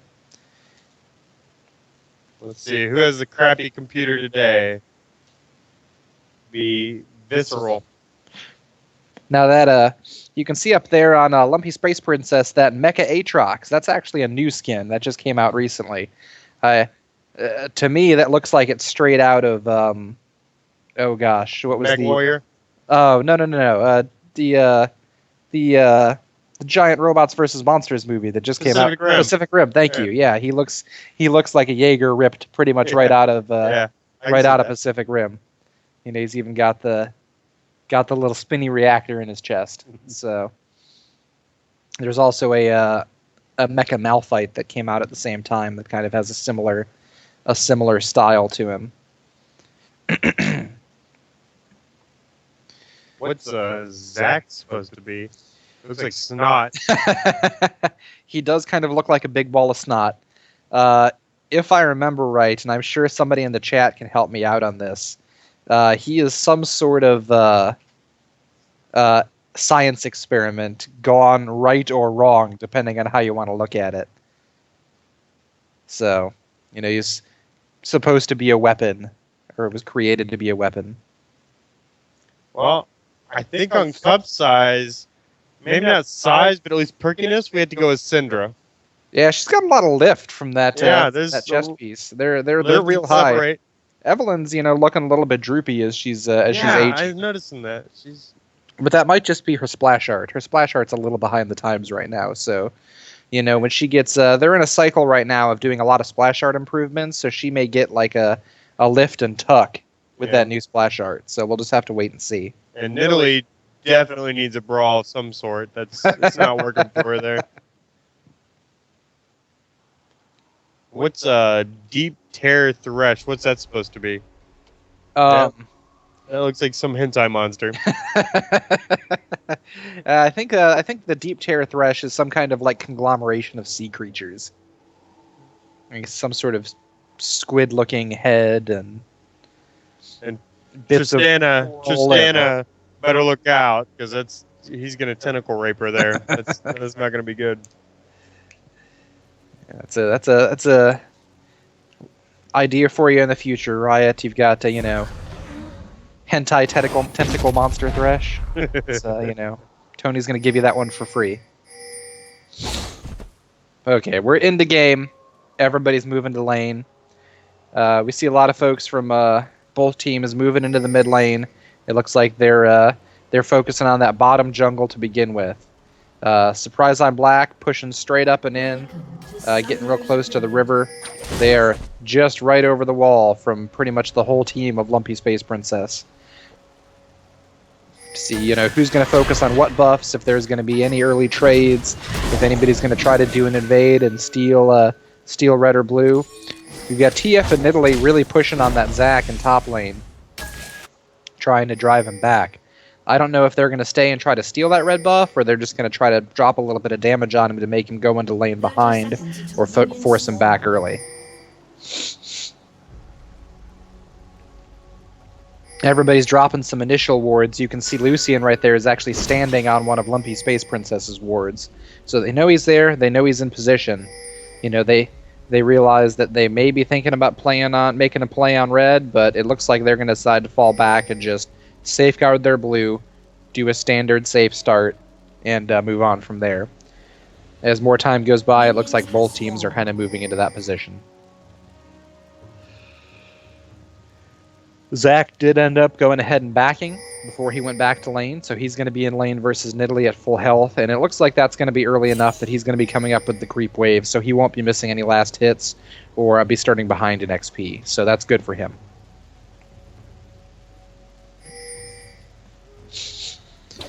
Getting ready, our buffs have just spawned here. Everybody's deciding, yep, they're starting at their bottom buffs, standard start for both teams. Start from their bottom buffs, work their way to the top, hit that early game top lane gank, somewhere around 3 minutes probably. We'll have to see. Nidalee with some easy early poke here on Zach, landing her auto attacks and then immediately going into Cougar form and moving in. This is something I was kind of concerned about. I think Zach's going to have a really rough time with her in lane, being a pretty short-range champion overall.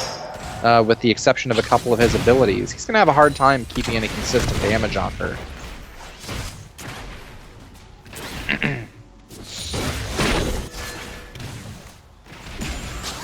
Watching these early game trades in bottom lane, I'm not seeing anything definitive from these teams yet. I think they're both primarily sizing each other up and trying to figure out how far they can push things.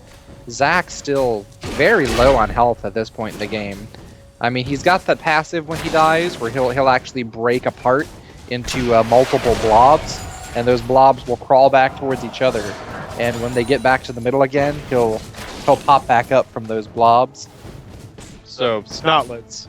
Basically, he will die and turn into snotlets, and those snotlets will attempt to recombine into the giant booger that is Zach.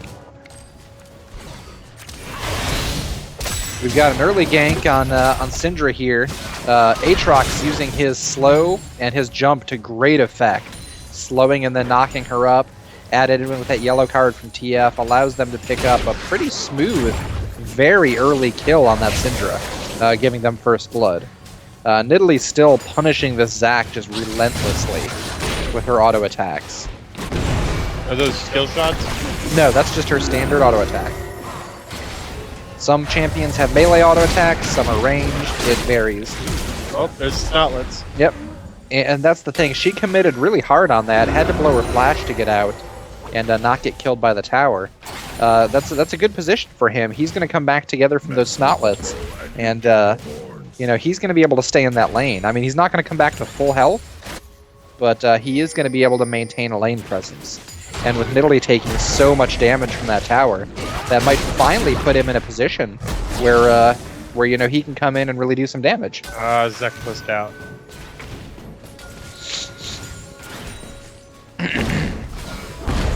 Aatrox making himself known again.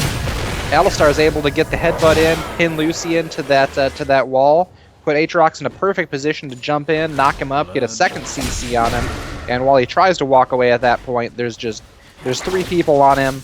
There's no way he's getting out. Pick up a second kill, and that puts Lumpy Space Princess 2-0. Why does your team always win? Why do you always have to win, then? It's personal. It has nothing to do with the team is playing. It's a personal thing between them. That's all there is to it.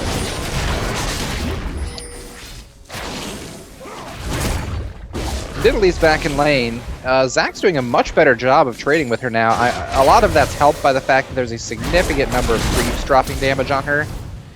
She goes in, drops the ignite with her damage from Cougar form going in, and that ignite that's a lot of burst up front, and that ignite taking him down is pretty hard for him to walk away from. There's really no way he's getting out of that. She still walks out of that fairly low. So she's still in a rough spot on that lane. And he's got the teleport, so he's going to come right back in, healed up with items, and start pushing that lane back up again.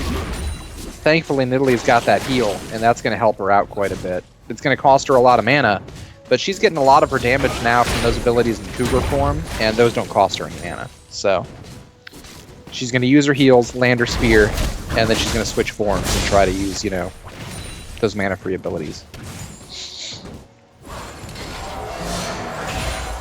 Bottom lane starting to push back a little bit. Early game, it was kind of Tristana Alistar keeping everything pushed up, but things have moved a little bit back towards their tower now. Syndra doing a good job landing both her Q and W on the Twisted Fate there, on the Lumpy Space Princess Twisted Fate. So that's given her a little bit of an edge in damage. We need to really start seeing a little more Evelyn, I think. Aatrox has been doing a really good job of working his way up and down that river. He's shown up for 2 successful ganks at this point in time, and used his CC to really great effect in both of those. We need to start seeing more of a presence from Evelyn in this game. Well, last time we saw her be really good in that level 5 and up area, so it's about that time. We'll see her. I have faith. Yeah, tables are starting to turn a little bit in top lane as Zach's gaining some levels as he gets his full ability kit, and a little bit more gear and a little bit of MR. He's doing better and better against that Nidalee. He's trading better, and man, that burst from Syndra is something that you never get used to. She's her ult is you can see all those balls that are hovering around her. Her ult is based on hitting with each one of those balls individually. She throws the balls at her opponent. She also has abilities that are based around creating additional balls and manipulating those additional balls. Yeah, I've always liked girls who can manipulate balls. It's a pretty important thing for just about anybody. But especially in that situation where she can get 4 or 5 balls at a time and throw them all at you. I mean, that's a significant amount of damage. Honestly, if we get to the point where we're at 5 balls, there's something wrong. She ceases to become the issue. I think that's a fair assessment. Got Aatrox and Evelyn bumping a little bit here in the jungle. She's trying to get in a position to maybe do some damage to that blue. Unfortunately, I think the split of these teams, people are kind of getting caught in bad positions. Triss jumps in, drops the ult on Thresh, and with a little bit of damage from Twisted Fate, they're able to pick that back up. Aatrox is still low, but he's got his blood well, so when he goes down, he's going to come right back in. Alistar goes ahead and dives, he's able to cause a lot of disruption there. Lucian trying to pick people off, but he's just not able to do a whole lot. Triss jumps in. I don't think she's got the mana even with the reset to jump back out, but she does pick up that kill on Syndra. Yeah, Lucian's going to try to run her down, and there it is. She's finally got the mana for it. She's going to try to walk out. TF's still there, able to land his gold card, and between that and the damage on Tristana, they're able to pick up that kill on Lucian. So, is Zach powerful enough that everybody's running from him at this point? Well, there's a couple of reasons for that. He's got a number of damaging abilities, and one of them is based on percentage of health. They're all low to begin with, so he's got AoE damage that also has crowd control effects. So if he can go in, he can drop a reasonable amount of damage on them, but it's also going to disrupt them enough that if anybody else from the team is around, it'll be an easy kill for the rest of the team to pick up. So, could he do it on his own? Maybe. If anybody else is around, then it's a very easy win for him. This would be a good time to drop our Twitter, our Facebook, all that stuff. Yes, as always, we appreciate it if you like us on Facebook, like the stream on Twitch, follow us on Facebook. We're active on pretty much all social media, so anywhere that you can add us, like us, or like us, we appreciate it. It helps the stream, and it helps us keep these events going for you guys. We're also looking into getting a Twitter account, which apparently I've been informed is the anti-social network. Yes, it's a real thing. We didn't make it up. So I really hope you follow us on Twitter eventually.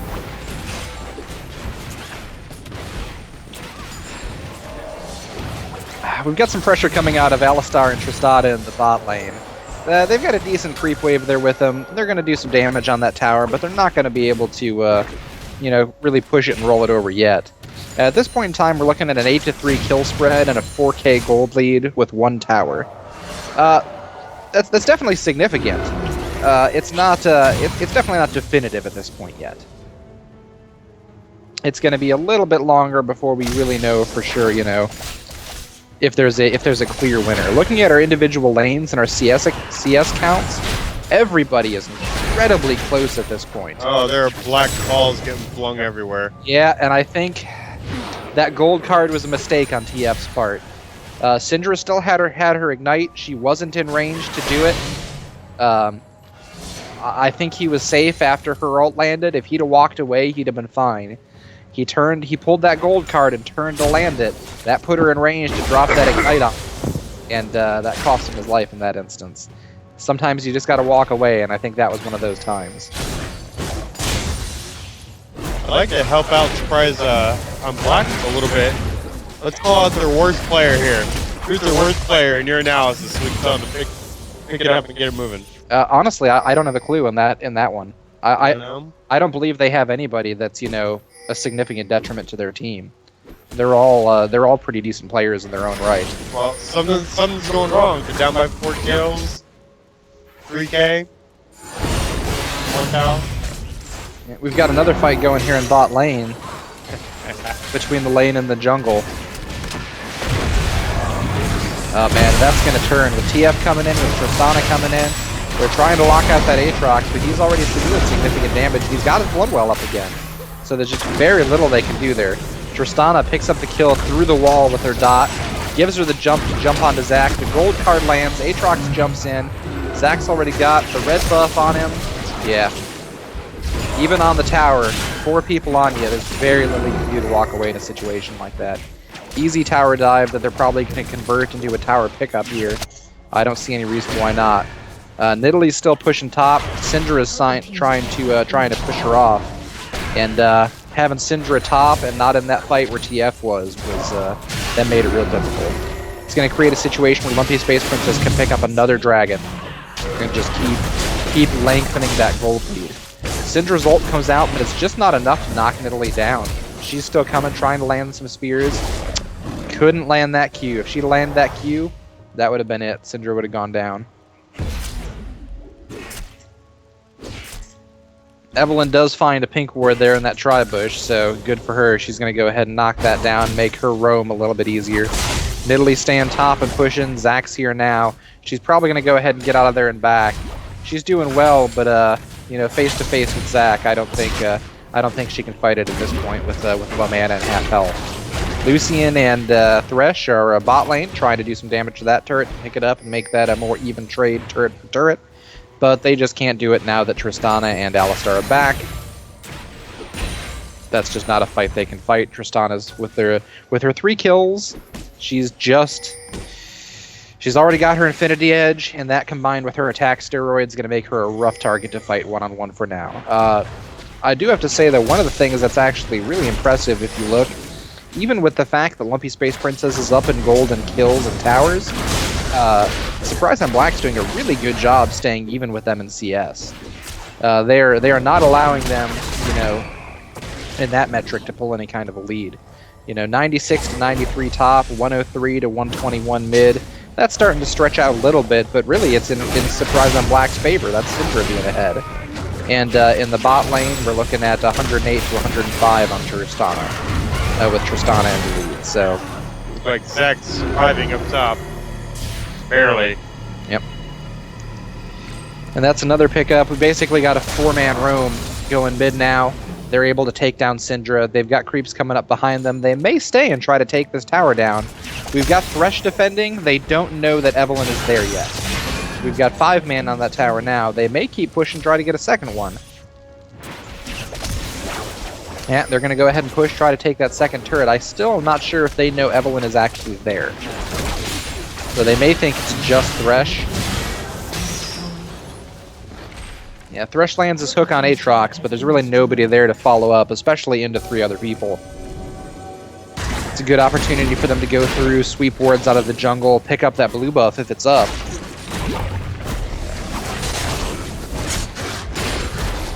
Nidalee doing a real good job of just continually pushing, grinding Zac down, grinding the towers down. Thresh lands another hook on Aatrox. He lanterns out to Syndra, gets Syndra in to land the stun. She drops her ult.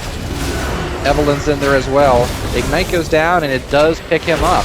Alistar shows up, comes in there to do a little bit of disrupting. Eve's taken off on this one. It's a little too hot for her. Thresh is in a rough place. He's overextended. He goes down to the Ignite. Tristana jumps back in. She's able to pick up the kill on Evelyn. Still pushing in. Got her reset. Another jump. Still trying to push after that Syndra.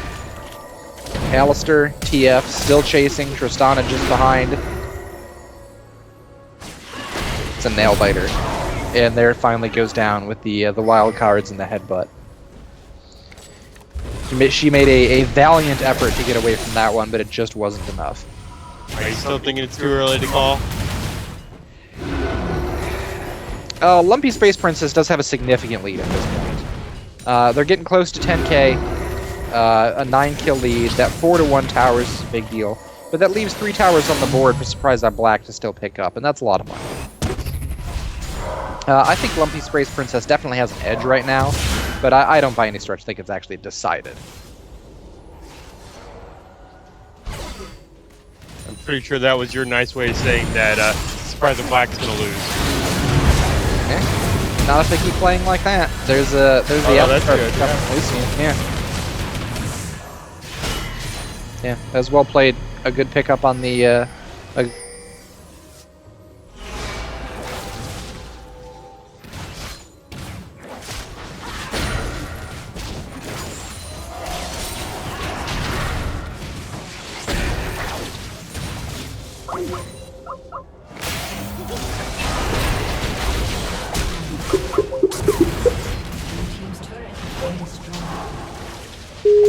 That gives them the leverage they need to finish pushing through that tower. Some significant damage going on into that Aatrox, so now there's 4 of them. Are we back up? Okay, thank you. Sorry guys, we lost the call there for just a split second, but we are back up now. Surprise on Black picked up a couple of good kills in the lane versus Lumpy Space Princess. Nidalee catches Evelyn at red, and man, that pounce damage combined with her mark from her re-ripped Q is just, man, it's just brutal when she gets in on somebody now. As time goes on, Lumpy Space Princess is spending more and more time on Surprise on Black's side of the board. They're trying to secure their buff mobs, trying to keep wards out. Got everybody here in the jungle. Zaxxon causing disruption, his ult down. Aatrox is in there. I think Bloodwell's up again. Yep. So he's going to come right back in. Alistair goes in. And with that ground pound, he's able to knock it looked like 3 people out of that fight for a pretty significant period of time. There's so much disruption in these team fights between Alistair, knockups from Alistair, Aatrox, Zac, plays from Thresh, the pushbacks from Syndra. There is so much movement and disruption in these fights right now. Lumpy Space Princess is doing a really good job of just continually re-engaging, picking their targets and staying on them, and making sure that they're taking down these carries as fast as possible. So they're doing a really excellent job in this game.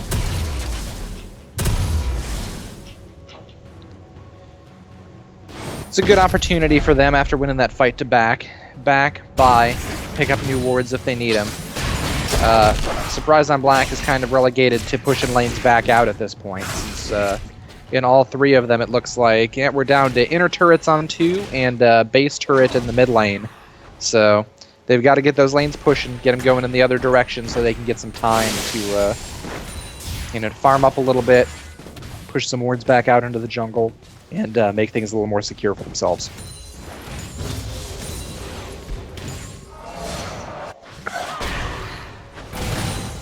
Farming never ceases to be important.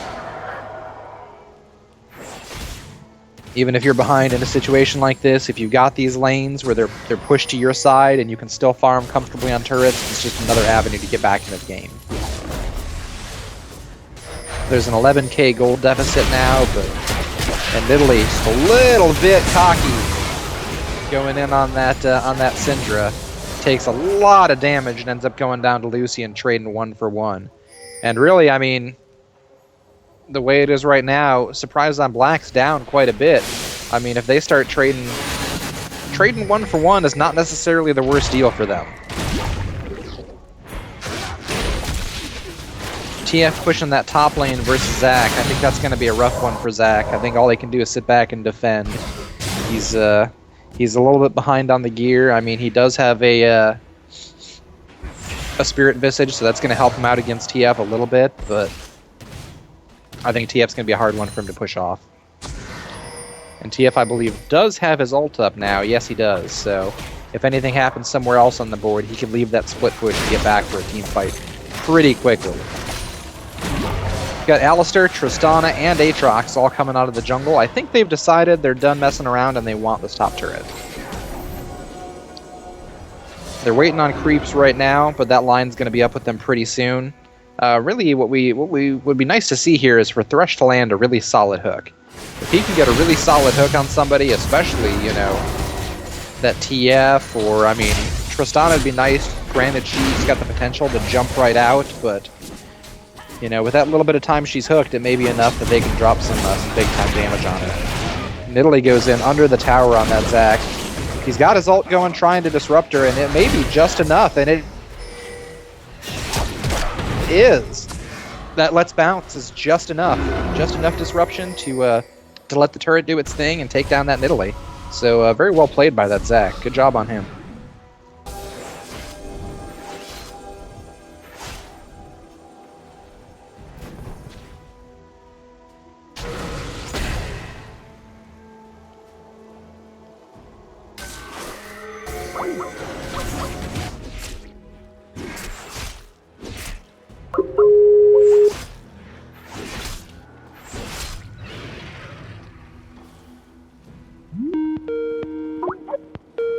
This where one team starts to pick up significant speed.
All right, guys, we're having some technical difficulties here. I think our stream is still going, but the voices, our commentators are going in and out, and it looks like we just missed a pretty significant Baron fight there. That's unfortunate. I'm really sorry that we missed that. Hopefully, you guys saw it and enjoyed it, and then you can tell us about what happened. But we are back in right now. It looks like does Lumpy Space Princess? They do have Baron. They are going to decide to go ahead and push up, capitalize on that, use this to push, take down that base turret, take down that first inhibitor in the mid lane. They've still got inner turrets up in both top and bot lanes, so they can't move straight to a second inhibitor or. Oh my gosh! If Rush lands that hook on Nidalee, goes straight in with the box, and with the amount of damage they're doing to her, I don't think they can do anything to stop it. You got two people flashing over the wall to follow up on Aatrox. Alistar comes in, able to break that up. Tristana does pick up that Evelynn. Syndra's still in there doing damage. Man, this is a protracted fight going both directions. Tristana's able to pick up a second kill on Syndra.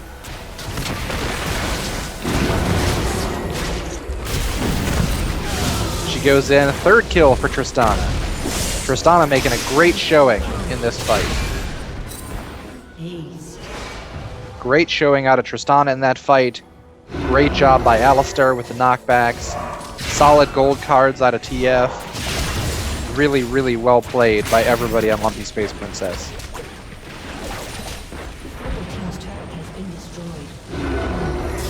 They're definitely going to use this opportunity to pick up that inner tower in the bot lane. Probably pick up a dragon. Just keep stretching that gold lead out, up to almost 20k now. 4 towers, 18 kills. Slain the dragon.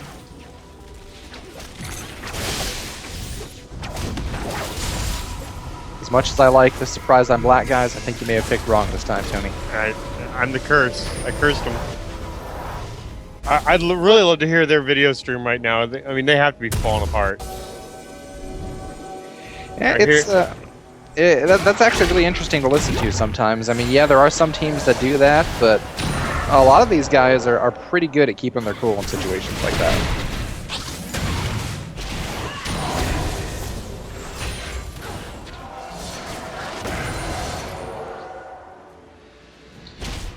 Are our voices still down?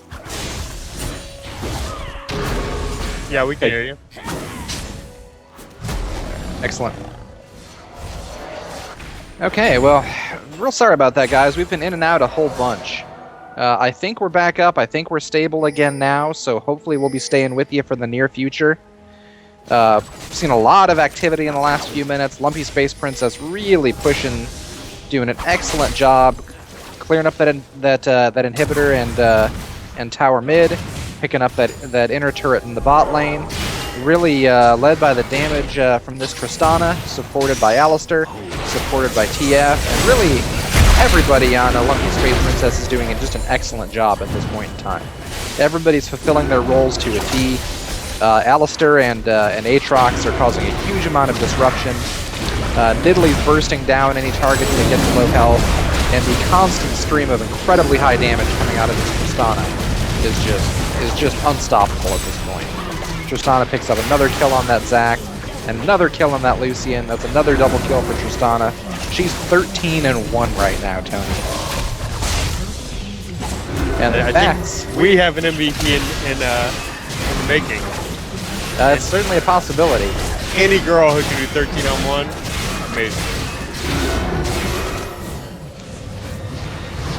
And really with that push from bot lane and those extra 2 kills, those carry kills picked up by Tristana, there's very little that Surprise on Black can do to stop that push into their Nexus turrets and eventually their Nexus down. All right, who's your MVP pick? Who's my MVP pick? Who's your MVP pick? I think at this point in time, we're going to have a hard time not picking that Tristana. I agree. She's really just played exceptionally well this game, but honestly, a number of people on Lumpy Space Princess have played well. I do have a good argument for you, though. I would say that their MVP is all of the black team. I guess that's one way to look at it. Yeah. Their Aatrox did a great job setting up some early ganks from the jungle in more than one lane. That really helped things tilt in their favor early. We didn't see enough out of Evelynn early in the game, and that was definitely something that hurt Surprise I'm Black going into that game. As you can see there, she ended 0, 6, and 5. You know, she definitely got some assists picked up in team fights later on. She just wasn't enough of a factor in early game, and that was something that really hurt them. You hear that, Evelynn? Straight out of Ben's mouth, least valuable player. That should put us going into the finals here next, guys. I believe typically our next game would be the third and fourth match, and I think that should be the next one that we've got coming up. We're going to go ahead and take a quick break here. I'm going to get a throat lozenge, and we'll be back to see all you guys in just a few minutes. All right.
All right, everybody, we're back, and we're bringing the Foop this time. This is going to be our match for third and fourth place, and that's going to be between Surprise I'm Black and the Foop Squad, who I know is kind of a crowd favorite here. So we're happy to be bringing that game to you. We're in Third and fourth place, huh? Third and fourth place. yeah, it is third and fourth place. I think your microphone might be muted that over there, Tony. Is that better? That is much better. Now All right. I and everyone else can hear you, and All we are happy that that's the case. Yeah, we're in the room for this game right now. We should be starting here any minute. We'll have Champ Select going, and we'll get to see a match between two pretty decent teams that we've seen play against each other several times before. Third and fourth place. Third and fourth place. Hey, we give prizes out to fourth place, so everything All right. up through fourth place matters. Well, this will be fun. Best of the losers, but they're not because there's a second. And we're into Champion Select. We've got bands coming out already. With the really fast Ziggs band there out of, let's see, our blue team is going to be Surprise I'm Black, I believe. And yeah, that's correct. And the Foop Squad will be on the purple team. So we've got that Ziggs band coming right out of Surprise I'm Black. And that's countered by a Braum from the Foop Squad. Pretty standard Braum band there. I don't think we've seen Braum all day. I'm sorry, Foop. Every purple team's lost today that we've watched, so you're pretty much screwed. And you haven't decided to root for them yet. So well, this is where we see if it's purple or if it's the fact that you like them. That's true. So we can control for that now.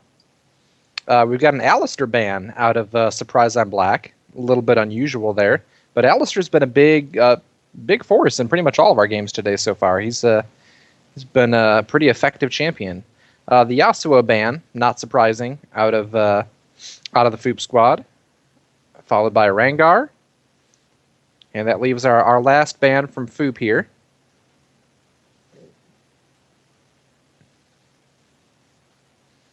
Which, as usual, they're really taking their time, thinking hard, crunching the numbers and trying to make a solid game-changing ban here.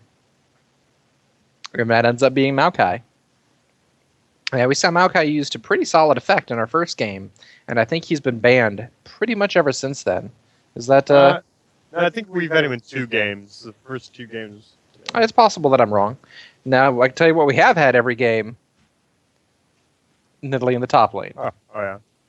And I think we're likely to see that again. Yeah, she's a super strong force up there right now. She's got a good auto attack range, really fantastic early game damage when she can land her spear, land a trap, and then pounce in and hit that mark on people.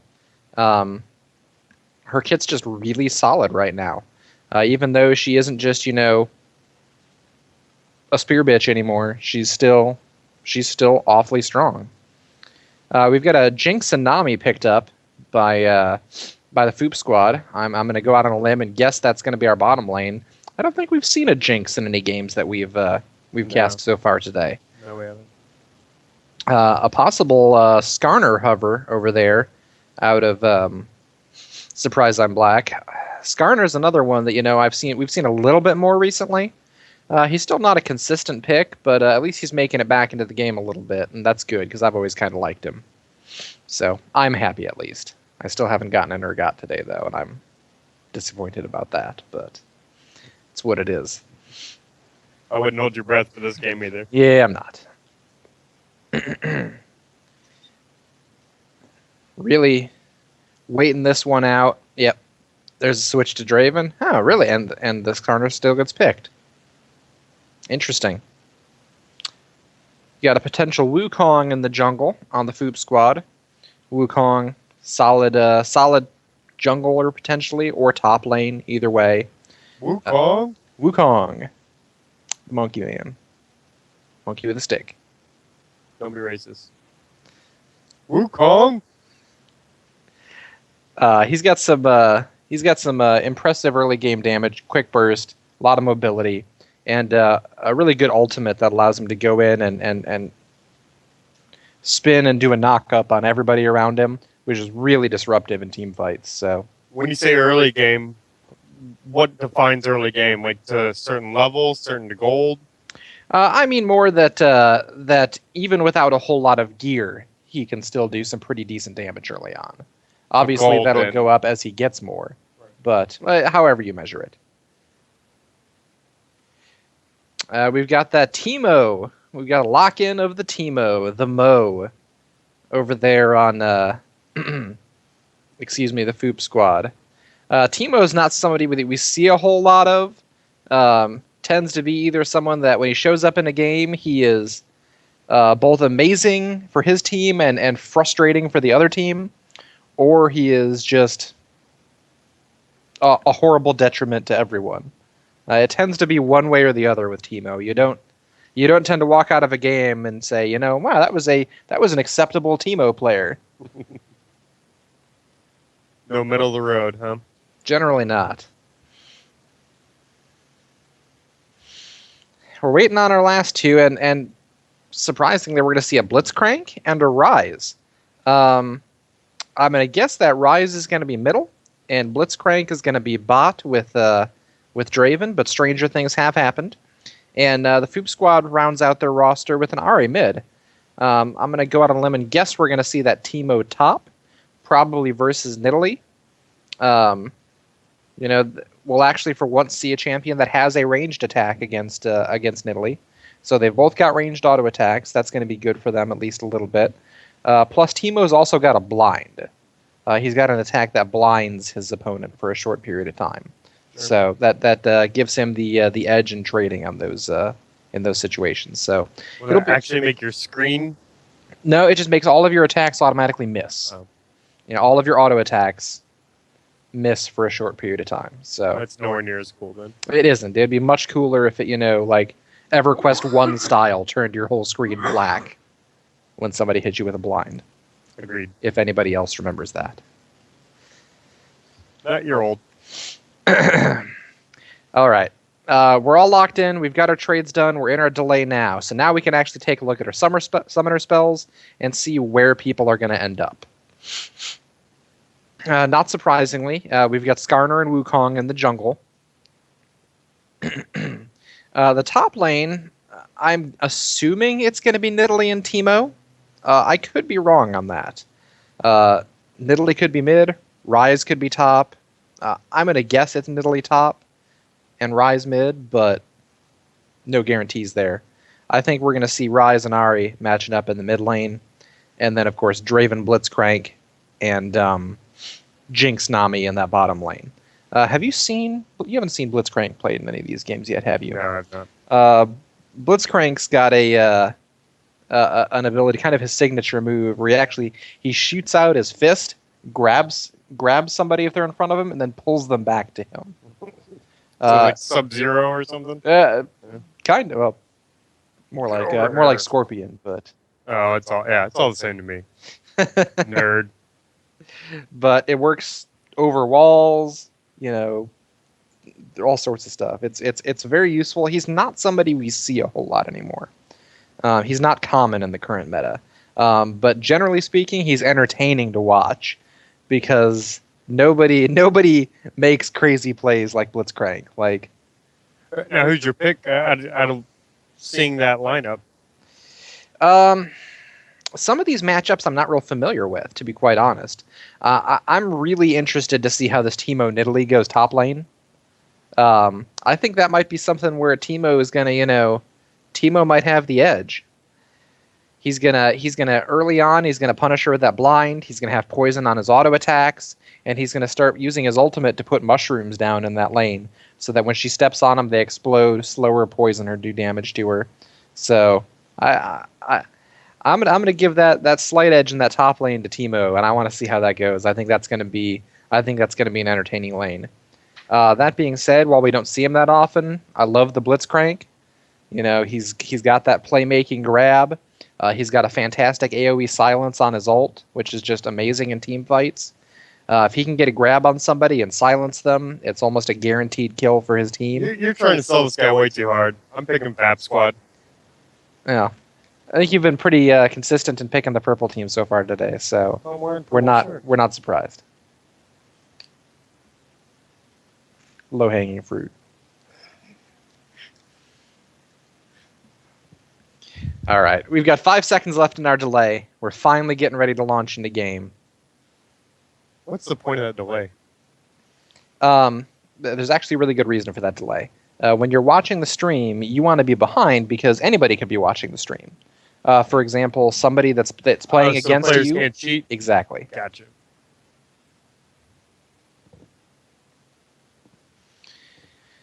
Starting the load in right now. We get to take a look here and see, what our comparison is. At a glance, based on last season, based on their borders, the teams look like a mix of pretty similar skill levels. Right off the bat, as usual, for some reason, we're just not having a lot of luck with that today. Nobody's got the, automatic skintimidation vote. We've got standard Jinx, standard Skarner, standard Rise. Dat eye Blitzcrank, though. What's funny to me, I started left to right. And from left to right, I was getting really disappointed in the boobage. But look what comes in at the very last. That's good. I like. What's her name? Foxfire. Ari. Is that my team? Ari. Yeah, Ari's on the Fab Squad. Sweet. Now your team's doomed. Boobs for the win. Boobs for the win. Fantastic. Yeah, Hermaphrodite. Say hermaphrodite? Yeah, Hermaphrodite. There's no sex there. I guess that's true. Yeah, but they've got Draven. That's a mix between like Hulk Hogan and like Ultimate Warrior does barbarians. But with throwing axes. It's terrible. And this is like the demigod of war. Is that quite as cool as the God of War? You seem screwed. I feel like you might be reaching a little bit on this one, Tony. Okay. Conviction. All right. I am screwed with that Timo picture though. That's sad.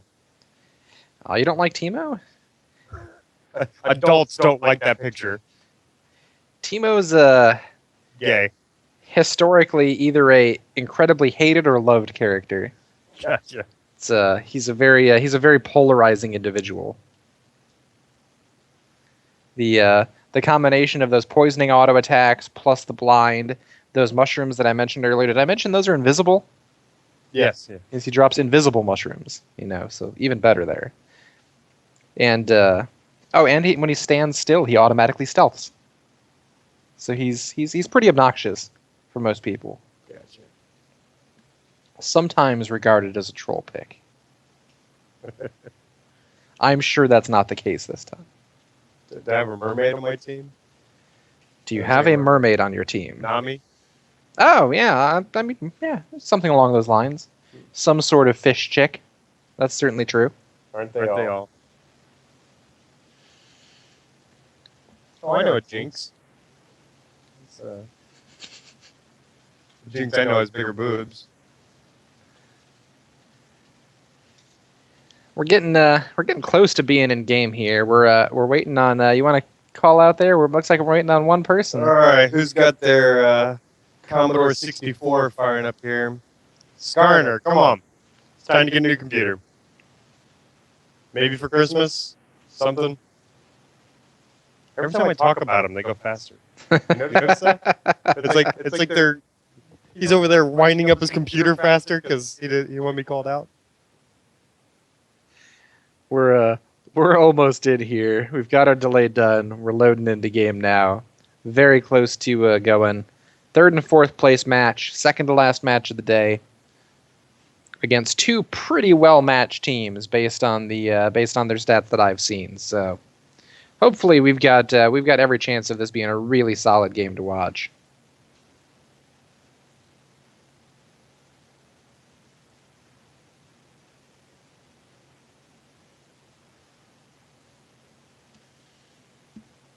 Finally, Skarner's at 99 and 100%. We are ready to get into this game. We should be launching any second now. Any second. Could literally be any second now. I'm on pins and needles. Holding my breath.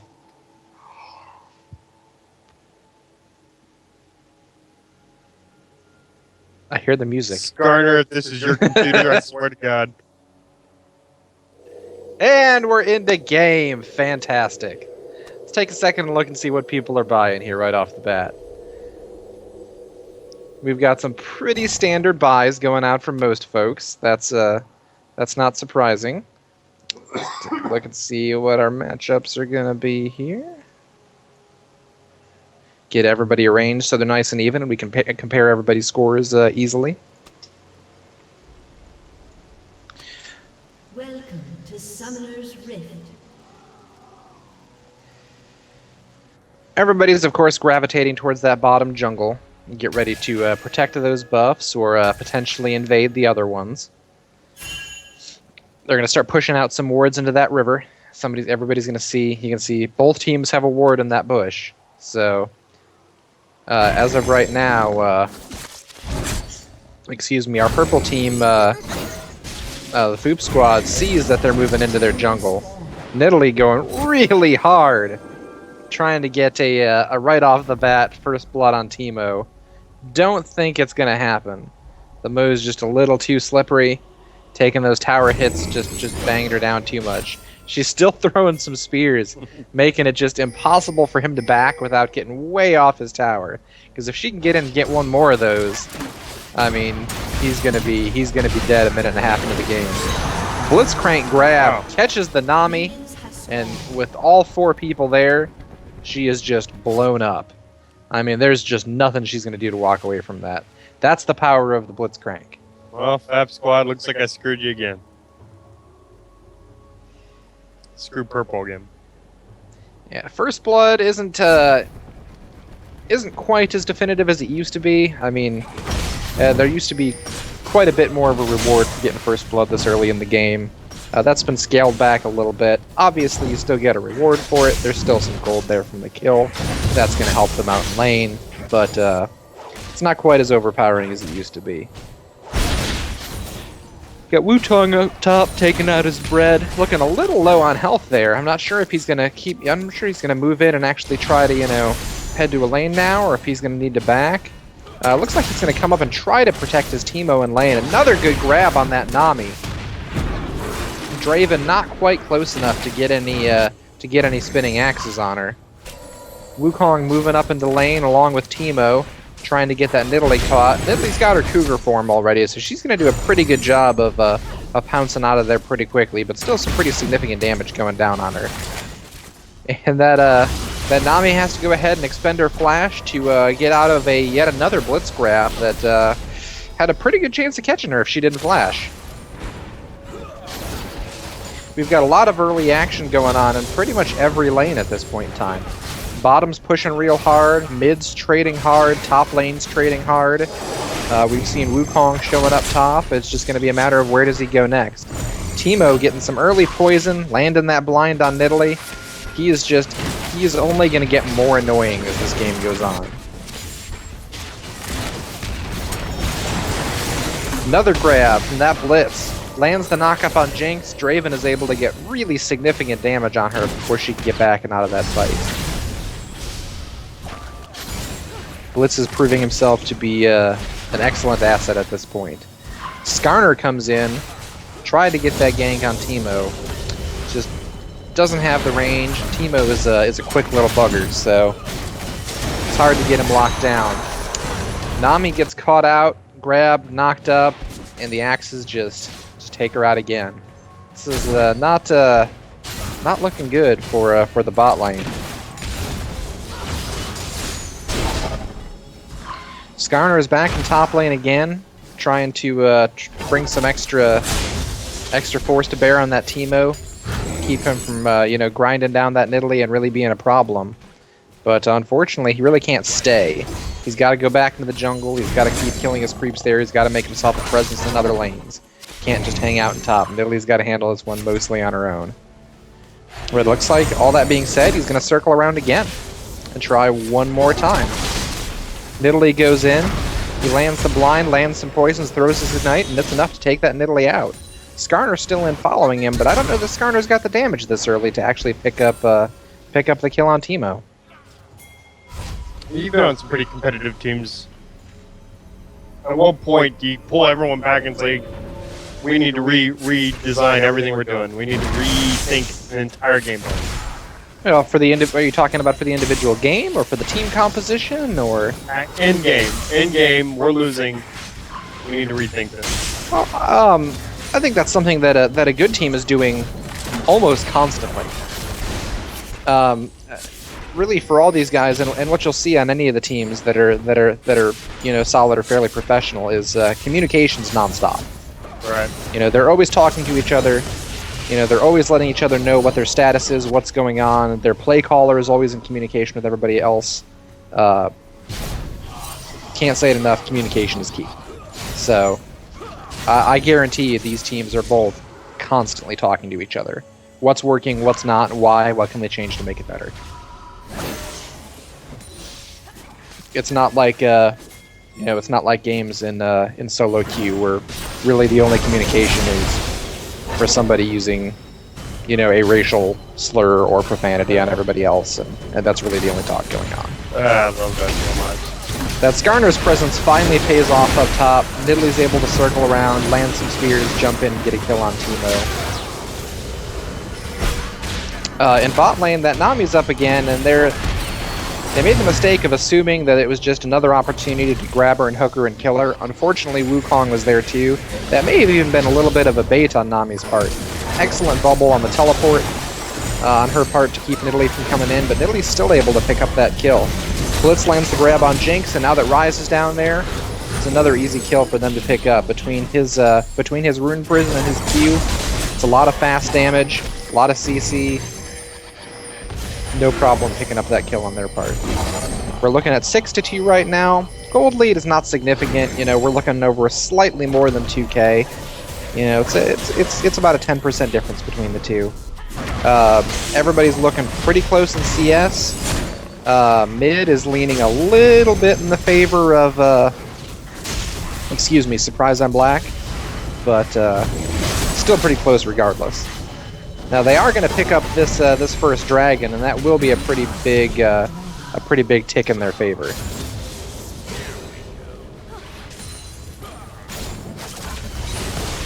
Dragon really never ceases being relevant either as the game goes on. So, as we've seen some teams do in the past, once a team starts to be dominant, if they can keep picking up those dragons, that's an excellent vehicle to maintain their lead.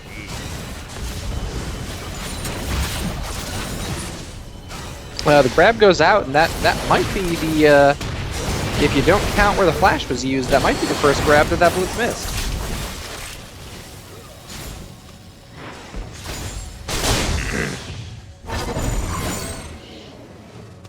Yeah, Teemo's proven to be, a pretty hard pusher up top there, keeping a lot of pressure on Nidalee. But with her damage in Cougar form, it's looking like she's still pretty comfortable diving in on him and trying to make those trades. His blind is shutting down her first couple of auto attacks, but not all that Cougar form burst from those abilities. Unfortunately, Skarner gets caught out moving from one side of the river to the other. But man, and there's that AoE silence that Blitz has. Yep. The Wukong and the Ahri, Ryze and Blitzcrank moved into place. They did a good job following up. They're able to pick up those 2 kills. Nami's still in there. Rune Prison lands on her. Draven's getting his spinning axes in place. Fortunately, the bubble hits Ryze. That keeps him from following up, landing any additional Qs. He might still be able to land another Rune Prison and a Q. And with his E, that one's picked up as well. Ryze is somebody that he's another one of those characters. Who's 5-0 now that I'm looking at it. A couple of kills on Ryze and a little bit of level lead on everybody else goes a long way.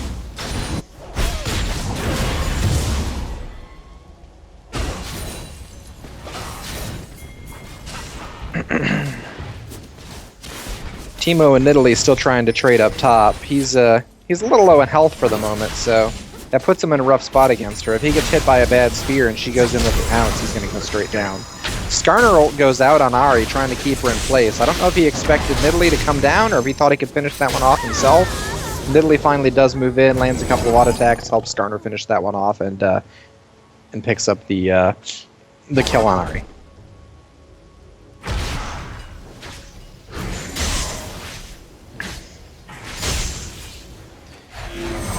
Skarner might take this opportunity and go in.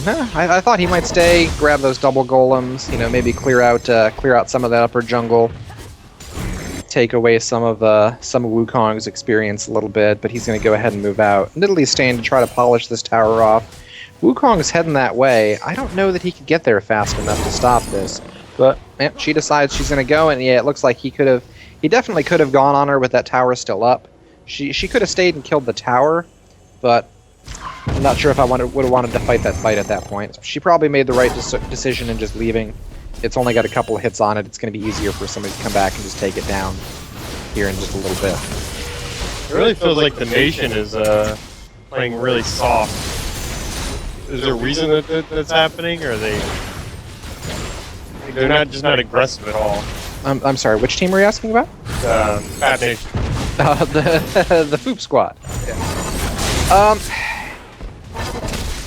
You know, that's an interesting question. I'm not entirely sure. They do feel as though they are playing a little bit on the defensive, but I can't specifically tell you why that is.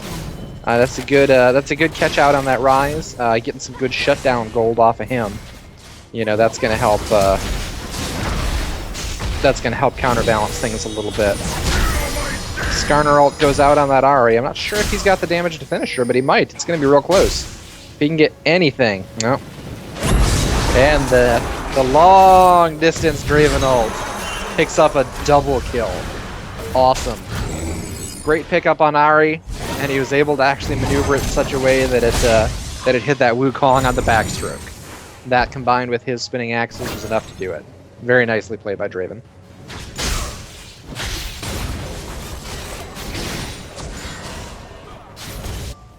Looking at the gold spread across the teams right now, I mean there is a 5K difference, but let's take a look at the actual individual players and see what we've got here.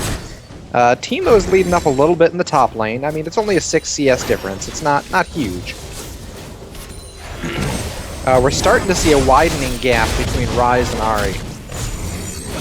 And Draven and Jinx are still staying fairly close together, and both of our supports with 1 CS apiece.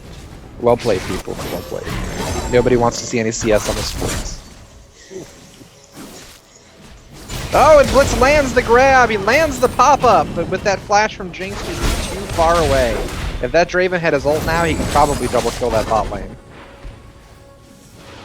Wukong's chasing Nidalee down. Nidalee's going to be trying to pounce away, but Wukong's one of the people that actually, over a long enough period of time, might be able to catch her. And thankfully, he doesn't need to, because he's got red buff, and... or at least he did.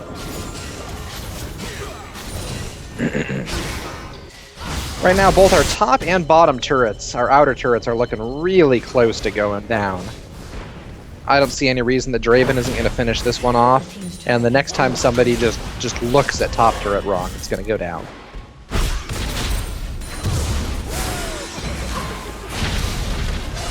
And the Wukong ult goes up. He's trying to slow that Rise down, give Teemo the opportunity to come in and finish him off, but Rise is able to just easily take that Wukong up and inflict enough damage on Teemo that he's not going to be comfortable going in there. Rise is able to flash just enough that he misses the charm. He's trying to land damage on Ahri, and oh my god, the Nidalee spear out of nowhere takes the Ahri down. Rise still goes down. Way to be in the right place at the right time, Nidalee. Spears out of nowhere. Is he putting down those invisible mushrooms you're talking about? I am sure Teemo has some mushrooms down in lane. I have not specifically been watching for them. They look kind of like wards. Yeah, you can see. Yeah, in this instance. No, you're right. It is in fact AD Teemo. I had just naturally assumed he would be AP because, well, it's rare that I see AD Teemo these days, but he is in fact AD Teemo.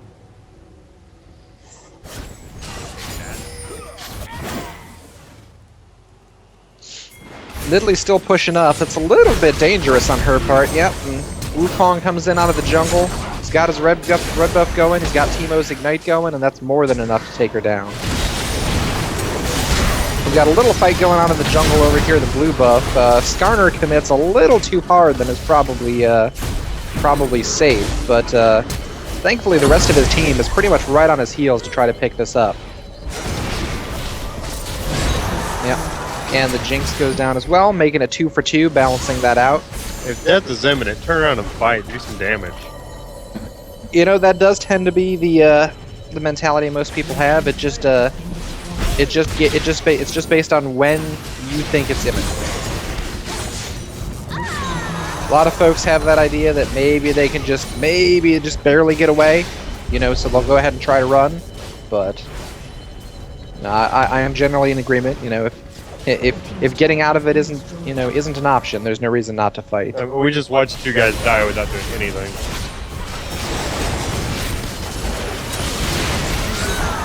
Yeah, Surprise I'm Black has a really good push going on right now. They've got creeps going on that mid-inner turret. They're able to move in, and Draven's able to, you know, secure kills on both that Nami and Jinx. This is going to probably let him pick up this inner turret too. And just lengthen that lead that they're already building. Teemo's Bork goes out on Nidalee. Yeah, he goes ahead and moves quick to try to move in for the kill, but with Skarner there, it's unlikely. You can see that Skarner hit one of his mushrooms. Blitzcrank comes in out of the jungle, hits the grab, hits the silence, Nidalee picks up the kill.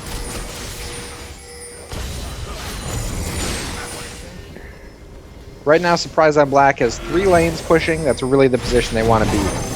They've got all lanes pushing in their favor. They can go down. They're going to go ahead and take Baron. They're going to secure another objective while the other team is tied up, just counter-pushing those lanes. This should be more or less a free Baron for them. I don't think anybody is even close enough. They might not even be aware.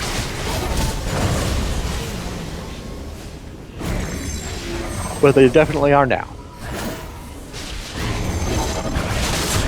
They're going to clear their jungle, pick up their buffs, and it's time to go back. They've probably got a little bit of money on them now, being up 11 kills at 17 minutes. 12k gold, 3 towers. Really solid lead at this point in the game. Individual players still doing a pretty good job of maintaining pretty close CSs, though that Ryze is pulling more and more ahead of Ahri. It really felt like a textbook systematic breakdown in Fag Nation until there's nothing left. Well, and this is that's similar to what we saw out of Surprise I'm Black earlier.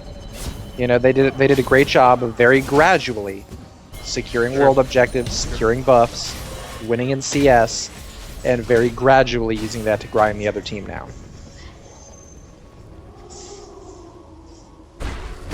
Yeah, Teemo's finally hitting a point with that Bork and those Berserker's Greaves that Nidalee isn't comfortable just trading with him anymore. Draven goes in on that Nami, is able to pick her up with the ult. Oh my gosh. Able to pick up the Wukong as well, and that Teemo goes down in top lane to a combined effort of Nidalee and Ryze. And that's going to leave Skarner to easily pick up a free dragon, giving them yet another objective for the team and some more global gold. Yeah, they're continuing to push these lanes. They're continuing to secure objectives. They're not focusing on creating big 5v5 team fights. They're just pushing the lanes, watching the other team, watching to see how they split. If they get the opportunity to 2v1 someone, that's great. You know, they'll do it.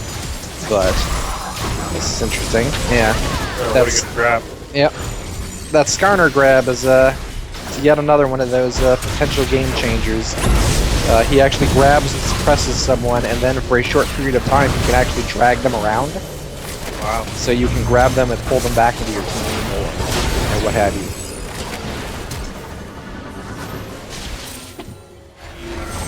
it was a rough fight for Surprise on Black. It's really still going on. They're very, very low across the board, and Jinx is very, very excited. So, another kill. Nope, she's not able to pick up that one on Nidalee. Even with her get excited speed, she doesn't quite have the gear she needs to be doing really big damage yet in this game.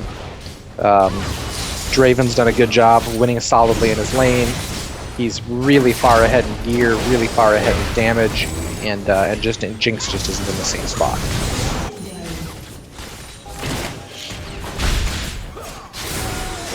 Wow, and you can see that Draven is literally like half healthing people with that spinning axe. 2 to 3 auto attacks and they're just dead.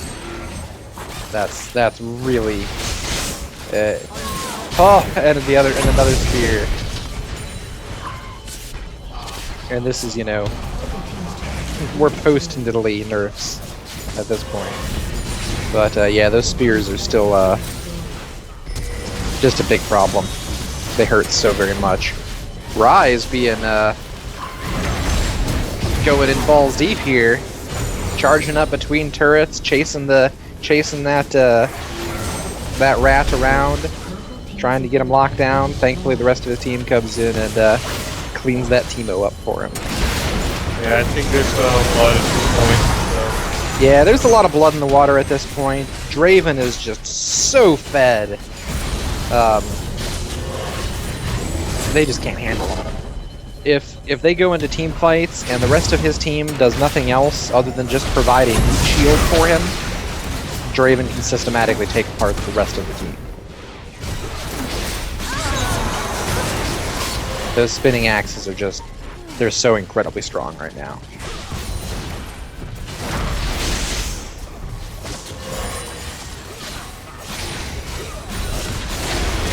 Rise is in a pretty good position, but not as fed as Draven. So that's not to say, if Draven makes a mistake, if Draven overcommits, Draven gets killed in the situation, that's the kind of thing that they need to see for the Foop squad to make a serious push forward at this point.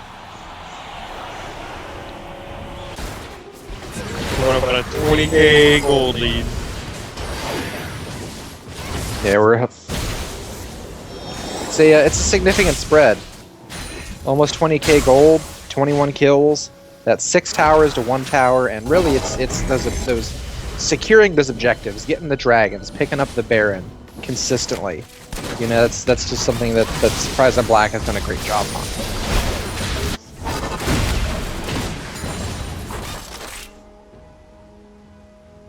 Right now, the Foop squad's kind of in damage control mode.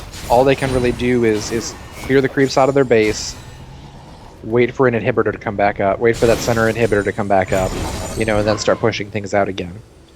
We've got Teemo chasing Nidalee here, but there's only so much he can do. I mean, he's going to try, he's going to go in with that Ignite. He went ahead and threw that out there. That kind of surprises me, because it looked like she's still got a Guardian Angel up, so even if he hits that Ignite and it gets the kill, which excuse me, it did not, she's still going to come back with that Guardian Angel, and her Kruger form damage is enough that it came close to half healthing him the first time, so I don't know that that's a good fight to pick.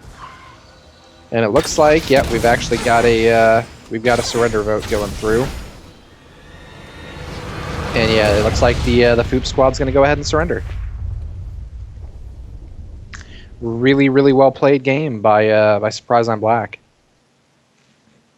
No, I was very impressed by Surprise on Black on that one. Solid blitz grabs, really, really good plays on Draven. Rise did really well as well. He did solidly in his lane, but he also roamed when he needed to help out other lanes, specifically top lane. So, who's your MVP here? Ben's MVP. That's a tough one this game. I mean, your first instinct is to say that it's that Draven that's 15-1-4, but Blitzcrank's 1-1-15. So that's a hard call. I don't know if I could lock down to a single person in this one. I'm also real happy with to play out of Rise, and really everybody. Well, who's your two, and I'll pick between them. I would say our bottom lane performed really well. So the Draven. Yeah, that'd be Draven and Blitzcrank. I'm gonna go with Draven, mostly because Blitz got a lot of negative stuff on the in the chat. So I assume they know more than I do about it. You never can tell. Oh, they're just that might be Cheetos in the chat, or it might be people being salty about Cheetos. People are definitely salty about Cheetos in the chat. All right. Okay, who's your LVP, least valuable player?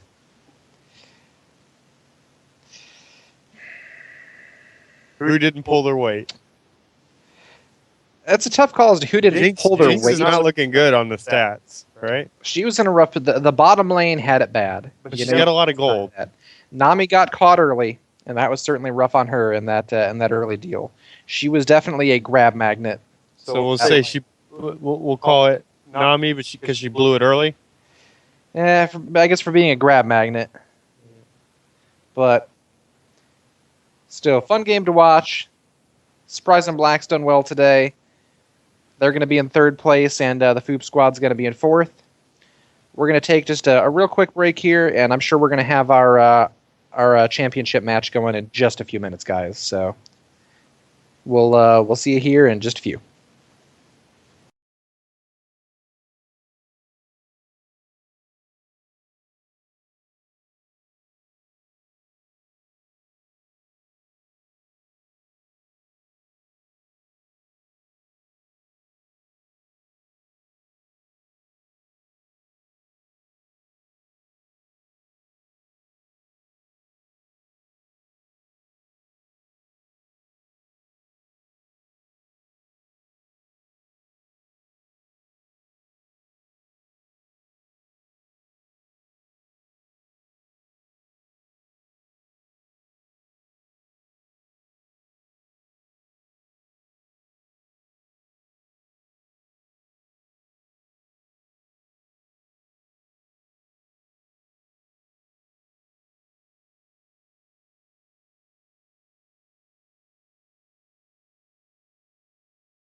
Hey everybody, we're back with the championship match of this 16th Warrior Esports tournament. Again, I'm Ben Cletus Klimak, and here today with me is Anthony and Scott, something like that. we're in the room right now. We've got like I said, our championship match getting ready to start between Lumpy Space Princess and Full Body Erection. So everybody's in the room, and we're gonna be launching here in just a minute, I think. And we're into champion select. See who we're gonna get here in the way of picks and bans.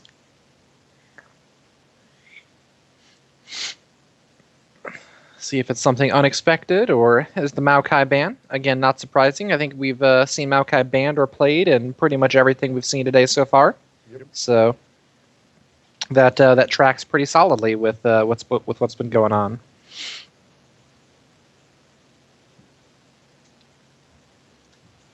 And of course, Braum. I think Braum's been banned in every game. I think he's 100% ban rate for the day. We've got that Kassadin ban. And not surprising at the moment, he's still, even with his nerfs, he's still kind of a problem. Lee Sin, definitely a really strong jungler. Not surprising that these two, fairly skilled teams would ban him out. He's pretty powerful in the right hands. So Yasuo ban again. We've seen him banned pretty consistently or played, pretty well. So.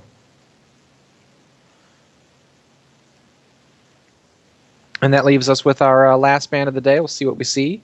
There's a good chance of it being a Morgana or it could be a number of things. There's a number of common potential bans still going out here. So, and it's the Nidalee ban. We're not gonna have Nidalee in this game. Every game we've had a Nidalee. This is gonna be our first non-Nidalee game. So that'll be a nice change of pace. We'll get to see a different top lane matchup. I am pleased.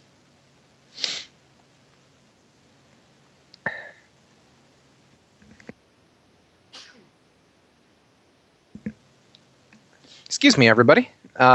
Looks like we've got that Lulu pick right off the bat on Lumpy Space Princess. I expect that we'll see her in the top lane, but she could be a support as well. I guess she could also be a mid. Lulu can get around.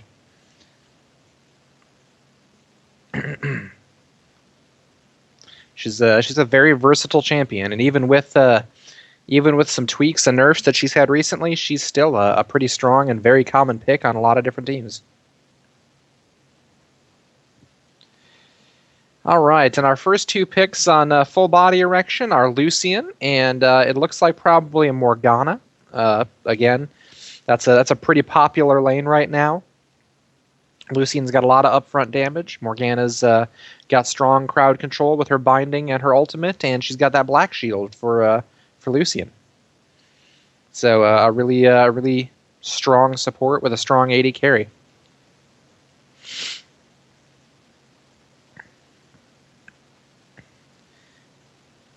Taking a look at Lumpy Space Princess now, we've got their next two picks coming in. We're waiting to see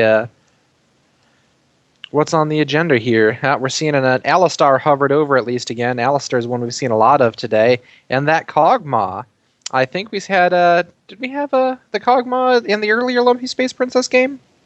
Was it? Were they the ones that played Kog'Maw earlier? I don't remember. I know we saw him earlier one time today, so we'll wait and see. But yeah, we've got an Alistar Cog. We could see Cog mid. We could see Cog bot. We'll just have to wait and see. Orianna picked up. There's a good chance we're going to see her in the mid lane for Full Body Erection. It's still a hover at this point. They could change that to something else. Orianna's a pretty good solid pick. She's pretty popular right now, so I wouldn't be surprised if they ended up picking her up. We're cycling between a Wukong, a Jarvan, both pretty typical junglers at the moment. Pretty standard picks for any game right now. What's the yellow? That's one of their two summoner spells. That one's Flash. That's that short range teleport you see everybody use. Short range teleport's a bad choice. It's like a blink. move towards your cursor instantly. Well, apparently you can't play this game without it, because I think everybody all day has had that. Yeah, and that's pretty much the case. That's definitely the prevailing mentality right now is that you can't play League of Legends without Flash. So you've pretty much hit the nail right on the head there. We see Wukong coming in from full body erection. I imagine we'll see him in the jungle. And with that Aatrox pickup from Lumpy Space Princess, it's still a hover at the moment. They might not lock him, but Aatrox and potentially Ziggs, maybe Kennen, to fill out that mid lane. Makes it more likely we're probably seeing Cog in the bottom lane. They're still hovering at this point. Wait until the very last minute to lock in. There's that lock with Ziggs and Aatrox. So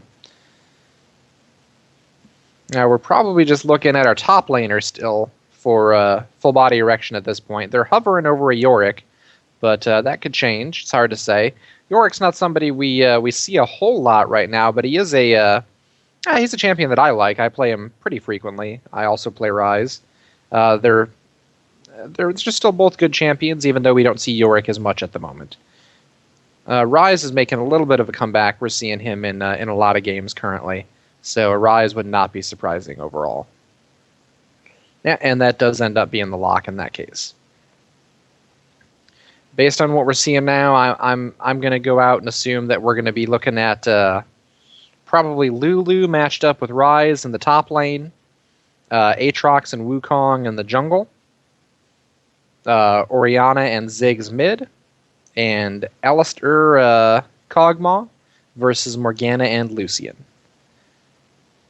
We'll see here in just a minute when we get into our delay and we can actually see our summoner spells, what specifically what lanes people are going to end up in. It gets a whole lot easier to be sure about it when you can actually tell what everybody's summoner spells are.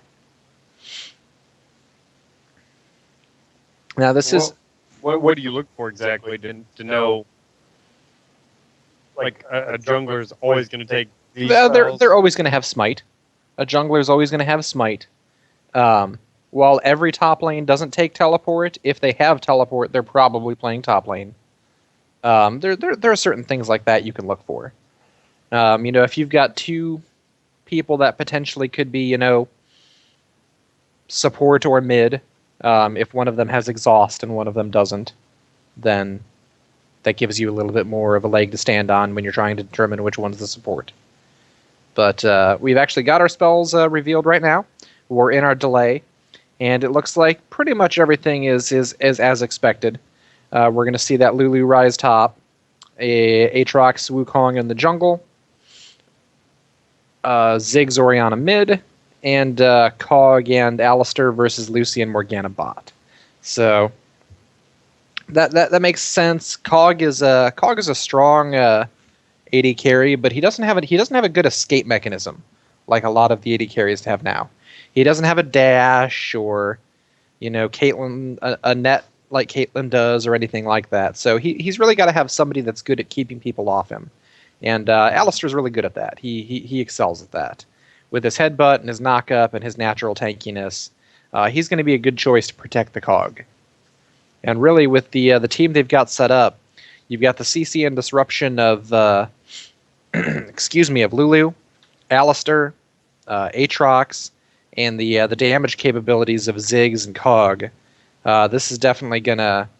To me, this looks like it's shaping up to be a protect the Cog, protect the Ziggs sort of setup. Right. So, if those two people can carry in their respective lanes and transition that to team fights, then they've got a good team composition to support them in doing that. And barring history and skill and all that stuff, who do you like?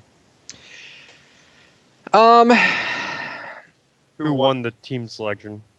Yeah, I think overall, looking at Lumpy Space Princess's lineup, I think their lineup is a little more cohesive. But that being said, Full Body Erection has a pretty solid set of strong AoE damage champions. You've got the knockup and AoE disruption from Wukong. You've got the shockwave and AoE damage from Orianna. Ryze's ult turns all of his spells into AoE damage for a brief period of time. And Lucian's got the culling. He's got his Q. So he's got some significant, it's more straight line than AoE. But that is definitely not a team you want to pile up against. Right. If they get into a fight somewhere, or they run into each other in the jungle, and Lumpy Space Princess makes the mistake of piling up on each other, that's going to be they're going to get torn apart by that by all that AoE damage and disruption. And now, knowing all the history and knowing everybody, seeing these people play, some of these people play before, who's your pick? Well, my experience with Lumpy Space Princess is limited. I've only seen them in the one game that we saw them in today. Full Body Erection they've been here a number of times, and they've always performed really well. So, I mean, I have no reason to think that they're not going to continue to do that. They've performed consistently highly. So that's your pick? I think that's probably more likely. But, I mean, Lumpy Space Princess is composed, it's a mostly Diamond and Platinum team. I think some of them are Challenger now. And in the current season, obviously those are last season's borders. We've got a number of challengers on, Full Body Erection as well. So, is Space Princess purple? Lumpy blue? Space Princess is blue. Blue. Well, Full Body Erection as a soccer player. That's. They do have Striker Lucian. Propaganda Panda has performed pretty well today in the matches that I've seen him in. So. I think he was one of our MVPs in an earlier game. So nice. We'll have to just watch and see what happens here. But I think this is going to be, based on the skill levels of these two teams, this is either going to be a very exciting game, or it's going to be a very protracted, boring game. Very methodical. It's going to be one of those two. Everybody moving into position right now, getting ready to get some wards out in the river and those surrounding bushes. Check those transition points and see if anybody's going to make a play on anything, or if they're just going to be comfortable taking their own buffs and moving to lane. Good attitudes out of both teams, making sure everybody's, wishing everybody good luck and making sure they all have fun. That's always good. We've got that one ward coming into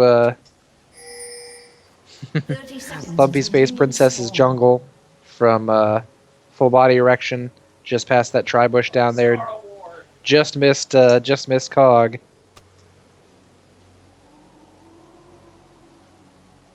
Got a little bit of motion in this bottom jungle, but it looks like everybody's kind of geared up to just do their starts. Nobody's making a nobody's pushing wards in to try to do a serious invade or force a level 1 team fight or anything like that.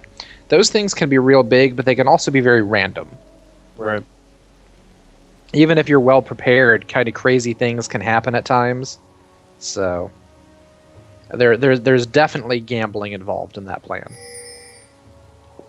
Everybody's going to opt for the safe start, get their blue and red buff, move into their lanes, and start playing the game.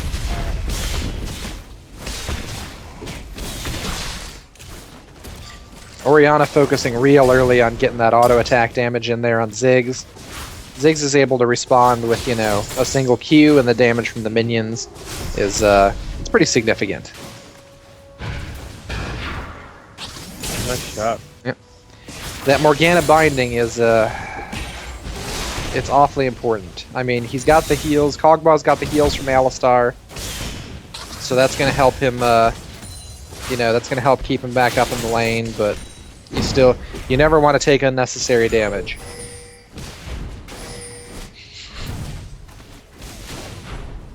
She's probably going to be priming to land another bind here in the near future. If she can get Cog to step out, we're probably gonna see it.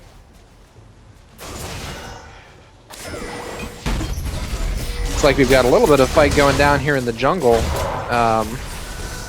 Both teams have kind of bumped and rotated through each other, but I don't know that anybody's actually going to gain any ground off of that. Both teams had people in place, from their team to back them up, move in to protect them, and get them sheltered again. So while there's some damage going out, we're not seeing our first blood yet at this point.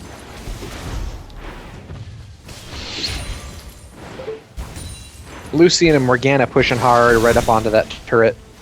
Really not a whole lot of ward coverage out right now from either team, but we did just see everybody top. So, I mean, they've got a general idea of where their junglers are, what their health was like, if they're still looking to gank, or if they're going to be going back. So in both of our jungles, you can see are in a very similar position in their top jungle right now.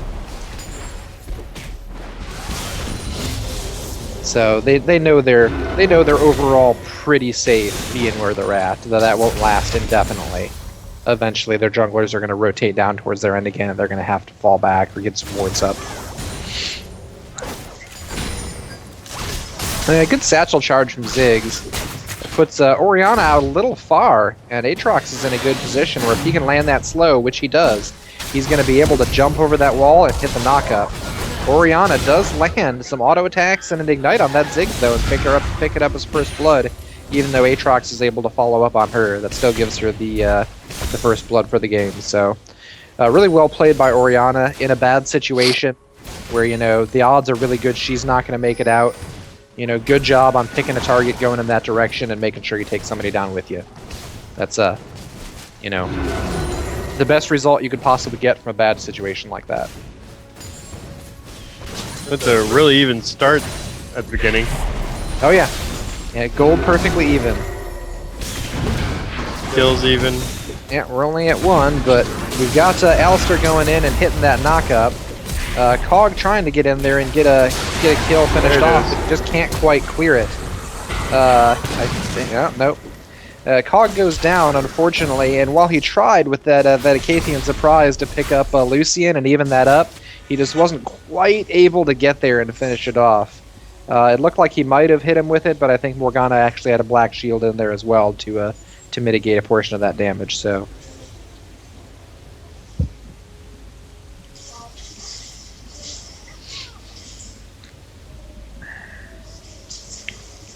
Orianna's already starting to roam a little bit, showing up top, trying to maybe get an early gank on that Lulu, but no joy on that. So she's moving back down to go back to farming out her lane. Wukong's already there, keeping creeps off the tower and clearing it out for her.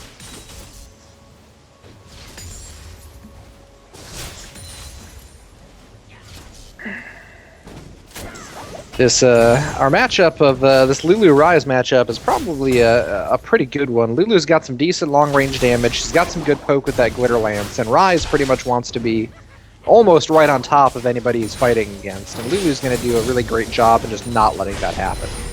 She's going to continually push that lane, poke at him anytime he tries to walk up, anytime he tries to last hit, and really make his life difficult.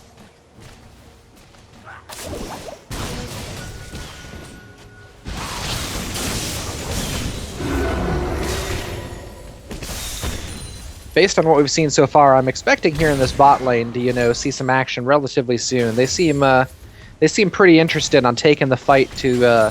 Lumpy Space Princess seems pretty interested in taking that fight to full body erection in the bot lane. So, I'm expecting this to be a pretty interesting lane overall. They don't really have the creep backing to make any kind of serious push on that tower.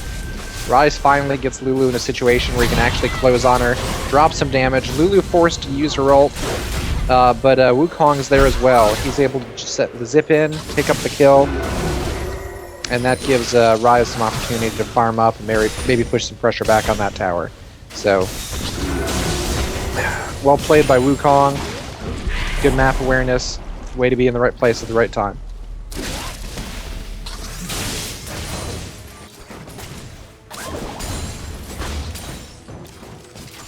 Now it looks like Aatrox may have just slid in and picked up full body erections blue buff. I think he just did. That's gonna be a detriment to them here in just a little bit when they realize that it's not up anymore. I think they might have just seen the tail end of him being in there, so they might already know. Cog taking a lot of damage. Even with that Acathian surprise, he just doesn't have the damage to really come anywhere near killing either one of them. So, I mean, definitely worth using it. Certainly no reason just to waste it, but Another kill picked up on Lucian, making him 2-0 now. Alistar goes ahead and drops his Ignite, trying to, maybe he thought that Lucian was going to follow close enough that he'd take a single tower hit, and that might have been enough to finish him off, but if nothing else, he got him pushed back off the tower.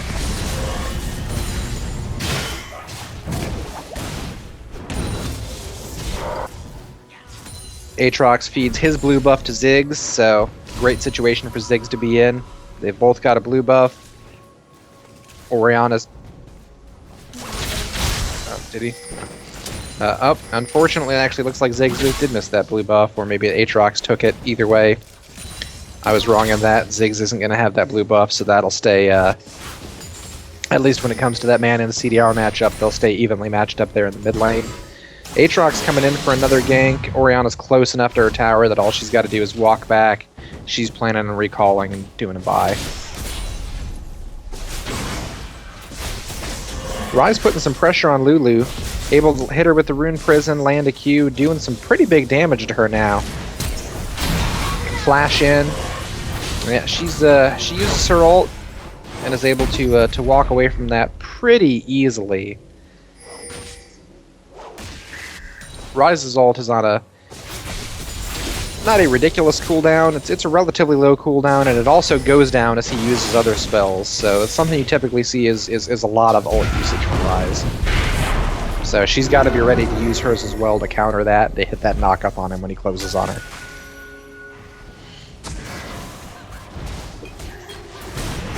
We're seeing our first potential dragon here. Full body erection is trying to lock it down, but we've got a teleport coming down from them as well. Lumpy Space Princess is trying to contest it, coming up from bot lane. But full body erection's got a 5-man there. Cog's able to take out Morgana with that Acadian surprise, but it still leaves full body erection in a position where they've got 4 men on dragon. We've got Aatrox and Ziggs trying to come up and contest it. I just don't know if they're going to be able to do that. Full body erection is low on health and mana. It's a good time for them to go in. Aatrox decides to go ahead and go. He does go down and does have to pop his Bloodwell. When he comes back up, he does go down to Lucian. Ziggs still in there trying, has an Ignite on him. Ticks down, it doesn't quite get him, but Lucian's able to sneak up just close enough to bring him down with his Q. Meanwhile, Lulu's still in that top lane, pushing that top tower. That top tower is probably definitively going to go down now. And I have no reason to suspect she's just not going to continue that same continuous push she has so far. Right now we're 11 and a half minutes into the game. Looking overall, full body erection after that team fight is starting to build up a little bit of a lead at 8 kills to 2 and 3k gold. Player by player, it looks like the farming advantage is, with the exception of Lucian, tilted towards Lumpy Space Princess, but overall it's pretty close. There's not a dramatic difference between any lane at this point.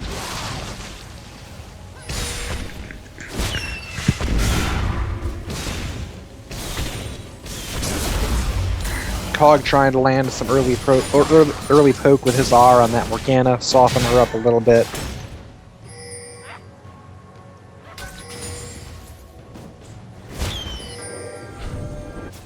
We've got Aatrox and Ziggs wandering around in that in that bottom jungle on full body erection side.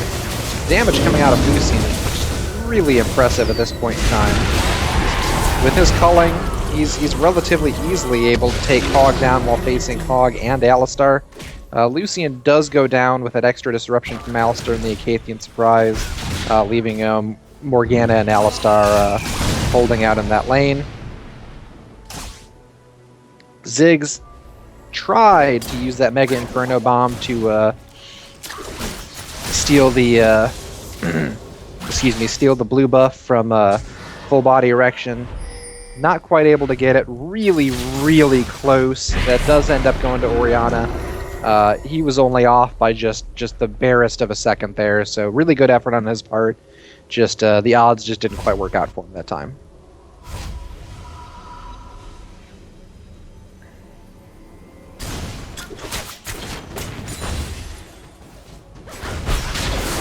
You've got Wukong in the mid lane, able to come in, get on Ziggs, lands his ult. Orianna follows up with her ult, but he goes ahead and chases Ziggs all the way onto the turret, and thankfully Aatrox is there in the jungle, ready to come out, land the knockup on Wukong, and help finish him off with the assistance of a number of shots from the tower.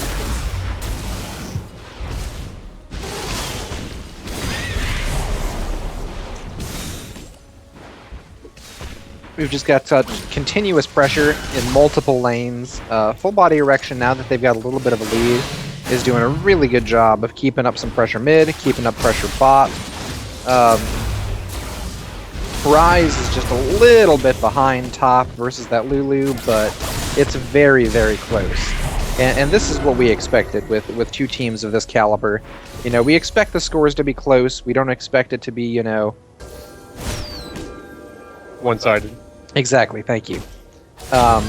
Even at this point, the gold is similar. It's still 1 tower to 0. I mean, it's 4 kills to 9, but that's within the win or loss of a single team fight. So, you know, one team fight and things could easily turn the other way. Rise runs into Lulu in the top river, coming up to his lane. He's able to do some initial damage, but she catches her glitter lance, and that creates enough room for her to turn and walk away without a serious risk of him following too closely on her.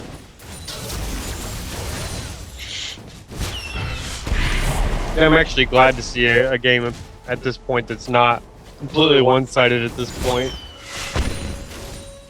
It's only a couple K off, 1 tower difference. It felt like every other game by this point was already lost. Yeah, it's true. There's usually you can usually start seeing something by the 15-minute period like we're at right now. Morg trying to land some bindings in bot lane. Cog doing a really good job of just skirting the very edges of those. Aatrox is coming around, but they've done a pretty good job of warding, so I expect that they know he's there at this point. He's not going to be able to just slide in and and land a gank on both of them. Rise taking a little time out, farm his double golems. The top tower on Lumpy Space Princess side still up, so he's still going to be putting in some effort, pushing that lane back and trying to take that tower down. Everybody at the moment is moving with a lot of care. Taking time, sweeping wards out, working on their farm and lane. Nobody on either team is really playing super aggressively. They're just maintaining, farming, keeping their wards out, and waiting for the other team to make a mistake.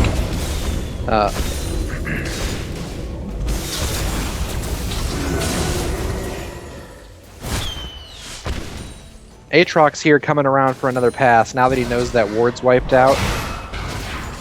He's going to try to land that slow on either Morgana or Lucian.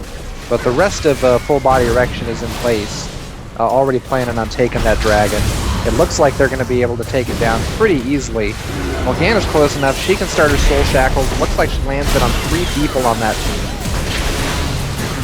Wukong ults in, disrupts Aatrox, disrupts Kog'Maw, disrupts Lulu.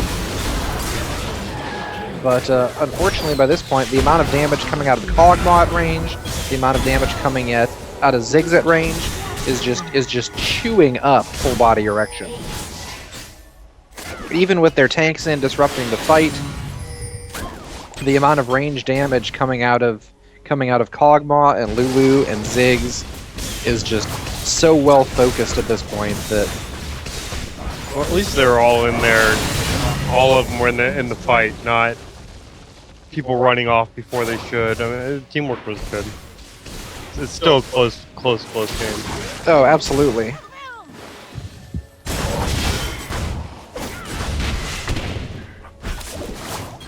Yeah, I mean, they were able to capitalize on that, take another mid turret, or excuse me, take the first mid turret. My mistake, that just puts us at two turrets to 0. For some reason, I thought there was a 3rd turret in there, but I'm sure nobody wants that. Alistair's able to find and clear out a pink there in the top jungle, always good. Taking a look again at our individual lanes, it looks like Ziggs is pulling ahead when it comes to CS and mid lane. He's up by 12, which, considering how far we into the game, and they're both well over 100, 142 to 130. That's really not a huge gulf there. Everybody's still doing a really good job of maintaining a pretty close spread. I mean, these are two teams that are both playing overall very, very well. We're real close in towers, real close in kills, real close in gold spread, CS, everything. I mean, they're almost in a dead heat across the board. Lucian with his Bork, with his culling, with his Q, able to just keep following Cog and do so much damage. Cog's a champion that really wants to just pick a location, walk there, and then just turn into kind of an artillery bot and just melt one person. He doesn't deal with long protracted fights like that where he's chasing somebody or somebody's chasing him very well.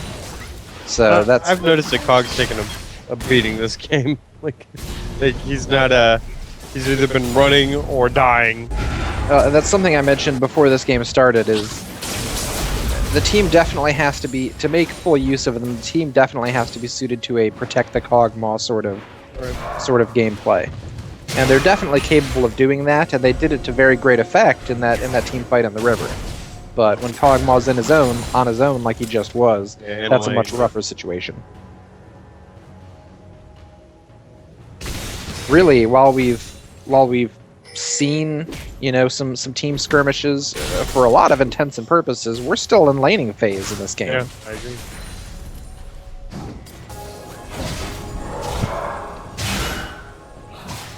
Aatrox's doing a good job using that sweeping lens, clearing wards out of the river bushes. Everybody's starting to get into that long haul vision game.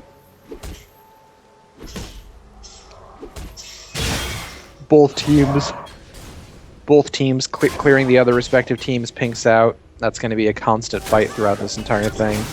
Higher level teams like this, you're definitely going to see the use of a lot of wards, a lot of pinks.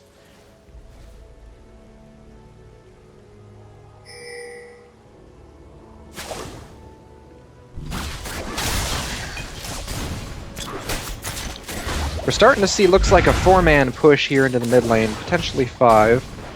Orianna, Wukong, Morgana all in position to stop that. Lucian coming in from the outside, Ryze rotating down from top.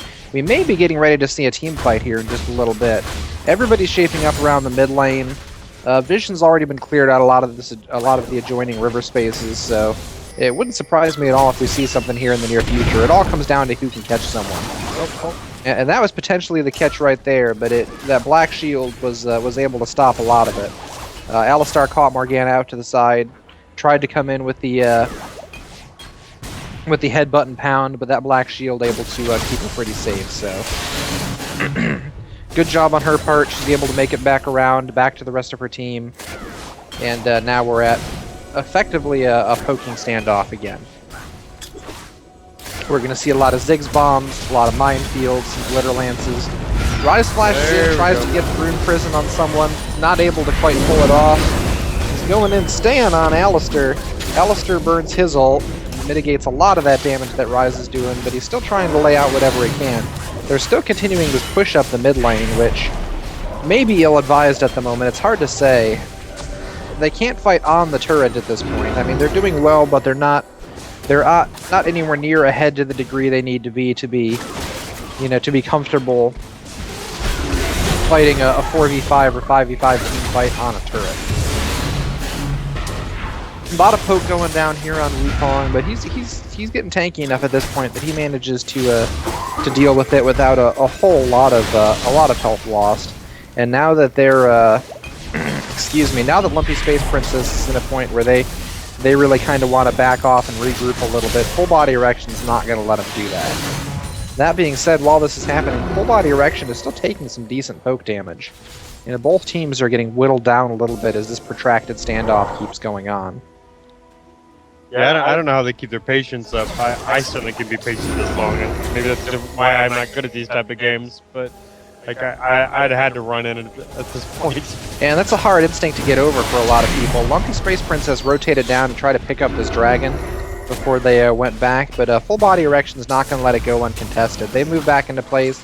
They're going to try to say, well, if you're going to try to take this dragon, we're going to hit you from the back the moment you go for it. If you leave, we're going to take it. So you're going to fight. You don't have a choice. Oh my gosh, Mega Inferno Bomb goes out, does so much damage. Alistair goes down. Wow. Full Body Erection walking away with just so little health on so many people. It looks like they're actually going to let Lumpy Space Princess have the dragon, but I don't think they have much of a choice in the matter. Just the combination of that, excuse me, of Oriana's damage plus that Mega Inferno Bomb out, excuse me, not Oriana's damage, but Lulu's damage plus that Mega Inferno Bomb out of Ziggs just knocked him down to such a degree that they didn't feel comfortable staying in and continuing to fight that team fight. I mean, they did the smart thing. They walked back up to mid. They picked up the free turret that was there, you know, to try to equalize things a little bit. But it's always sad when you have to let one of those global objectives go like Dragon. Well, I think they come out of that with the biggest lead we've seen in an entire game now. Yeah, things are still close overall. I mean, we're looking at a 3-kill and 3,000 gold swing between the two teams, and a 1 tower difference. But it's still very, very close. I mean, we're 25 minutes in. Both teams have put in good performances in team fights. I think wins have gone both ways up to this point. I am not in any way comfortable predicting, you know, who our winner is at this point. Oh no.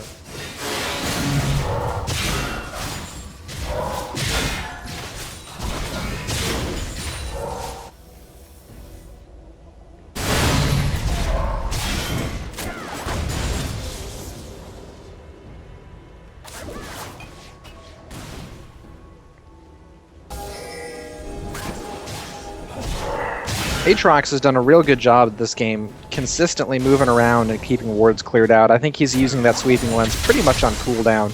Alistair's doing the same. It's just something that, you know, he spends so much time on the move as a jungler that he's doing a good job in focusing on it. Lucian really wanted to take that opportunity to get in there and drop some damage on, or potentially even kill that Ziggs, but he just wasn't able to pull it off. Teams are too close. Didn't want to go too hard on it. Full Body Erection moving through the top river, doing the same thing as Lumpy Space Princess, checking for wards, clearing them out, replacing their own. This area around Baron's going to be a big ward area. Wukong goes in, able to hit the knockup on both Alistar and Ziggs. Lulu ult goes out on Ziggs to keep him in the game. Unfortunately, there was no one else on Full Body Erection's team really, other than Morgana, close enough to follow up on that ult. So, while it does push them out of there, they're not able to win anything decisive. They're going to go ahead and set up back by Baron here and kind of bait another fight. They want Lumpy Space Princess to come back in. They want another shot at something here, but Lumpy Space Princess is doing a good job not engaging on the terms that Full Body Erection has set. They pulled them back into the river, made them fight on their own, and now they've got a much better chance. Ryze is trying to stick on that Lulu and knock her down, but the combination of Lulu and Aatrox is just too much for him, and they're able to take him down there while the rest of the team is polishing off their remaining carries in Oriana and Lucian. That turret went quick. Yeah, that's a 4 for none at that point. That's a pretty decisive team fight, especially since they're going to be able to pick up at least one tower and inhibitor for it, potentially others in the side lanes if they decide they want to push him. They've got creeps pretty close in both the top and bottom lanes, so they're in a good position no matter what they want to do. They can push another lane if they want to. They could clear jungles. They could go after buff mobs. They might decide they want to go back, heal, and buy. They have a lot of options at this point in the game.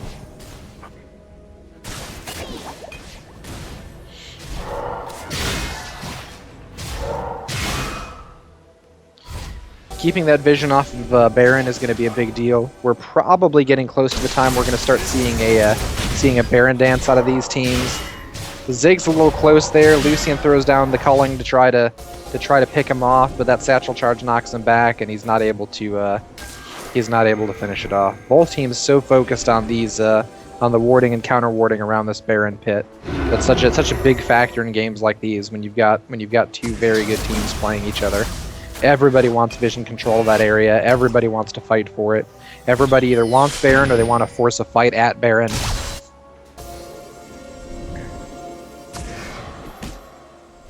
That's definitely technically the most interesting game of the night. Yeah, we've got, like I said, two teams that are, that have a lot of challenger players on them. So we can expect to see some pretty high caliber play out of both of these teams, and I think they've delivered on that so far. They've managed to stay neck and neck on a lot of things for half an hour at this point. We're probably getting close to the tipping point for somebody, where one misstep or one mistake, they've managed to mitigate most of those so far, so nobody's really had a huge lead. But it won't be long before somebody, makes a mistake, and then that's going to turn the rest of the game. Lulu gets caught out. Lucian's able, with Morgana's assistance, to take her down. She does burn her ult. Unfortunately, it's just not enough to help her out. They're going to take this opportunity to push up on that turret, but Aatrox is moving into position to stop him. And I don't know that they're going to be comfortable both pushing on Aatrox. Alistair and Kog'Maw run into Rise in the jungle. That Kog'Maw damage is just so significant at this point. The culling comes out from Lucian, but it's far enough away that he's really not doing a whole lot with it. He's able to dash over the wall and take Aatrox down, but Aatrox has his blood well up, and so they're not actually able to secure the kill. Alistair pushes in probably a little bit too far and oversteps just a little bit, so that Orianna's able with her shockwave to pick up that kill on him. They're going to go ahead and they being full body erection is going to go ahead and take that opportunity to try to claim that dragon now that it's up, because there's really not much that Lumpy Space Princess can do with the rate at which they're going to be able to kill her. That dragon kill was brought to you by Diet Caffeine Free Dr. Pepper. Yeah, they can't see us when we're in game. It's all right. And I am, more than anything else, I am incredibly impressed by how even this game has stayed. Yeah, I don't think like if you sat down with 5 other guys and tried to just keep a game even, you could do it as well as they have. Yeah, I mean, no team has made a significant mistake in this game at this point. They've both played well. Some of them have made they've both made small oversteps at different times. Nobody's made that vital mistake that's really going to turn the game one way or the other.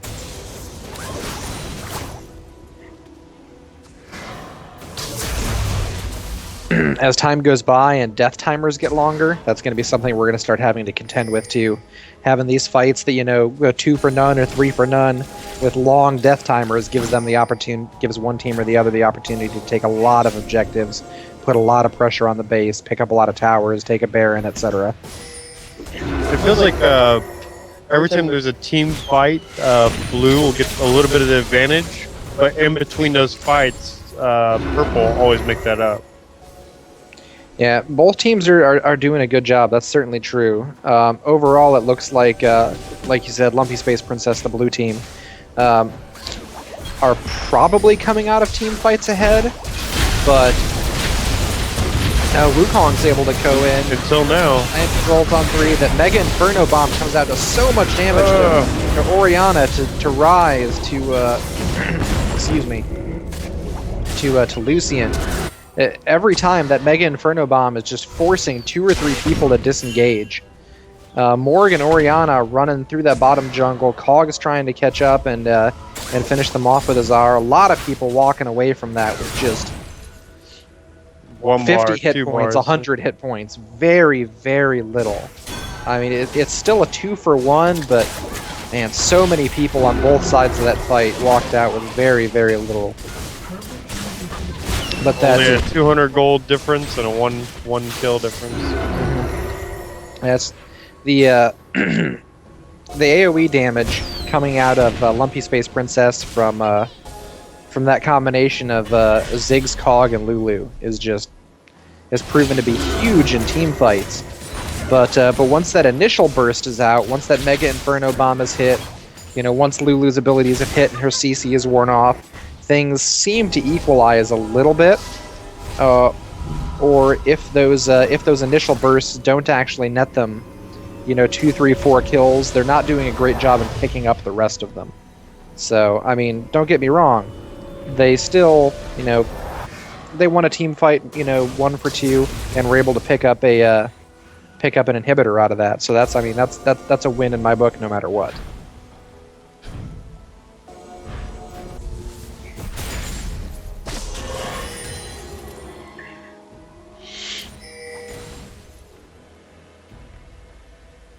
Yeah, Aatrox just walking around. You always wonder sometimes, you see people like that, if they realize they're crossing on both sides of a wall in an arm's length of 1 or 2 other players.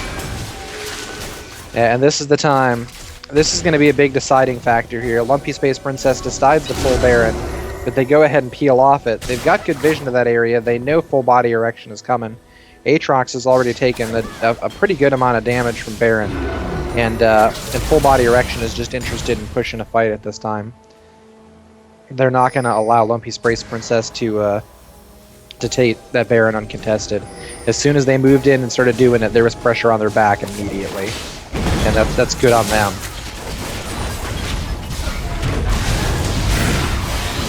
Ori gets caught out in the jungle by Aatrox, but individually he doesn't really have the damage to do much about it. Morg is in a great spot. She's able to hit her shackles on 2. But that Cog just chews her to pieces. Mega Inferno Bomb comes out, does so much damage to Lucian, to Wukong, to Orianna. That Mega Inferno Bomb has been such a huge deciding force in every team fight.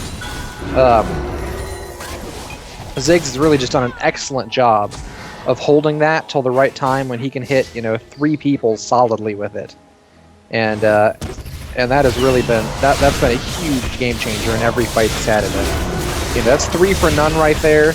They're going to be in a good position to secure this Baron. So they're going to get Baron on all 5 of their people. That's a big hit against full body erection.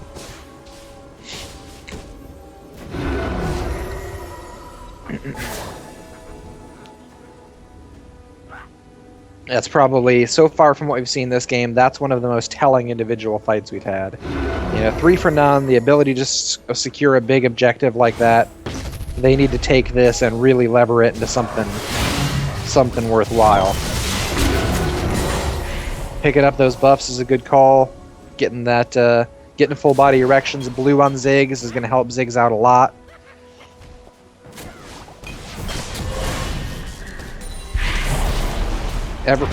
Everybody's moving right back into that mid lane. Lulu's bot pushing there, but she's got teleport, so if she needs to, she can be there at just a few seconds' notice. Lumpy Space Princess is going to go ahead and pick up another dragon. I'm not even sure if full body erection is aware that they're there taking it. Nobody's really anywhere near where they need to be to try to push them off of it or steal it or anything. So they might just not have the vision at this point. So compared to the differences in leads that we've seen so far this game, this is a commanding lead for this game, a very small lead in any other game. We've got a slightly more than 3k gold deficit, 4 kills, and overall individual player scores still pretty similar.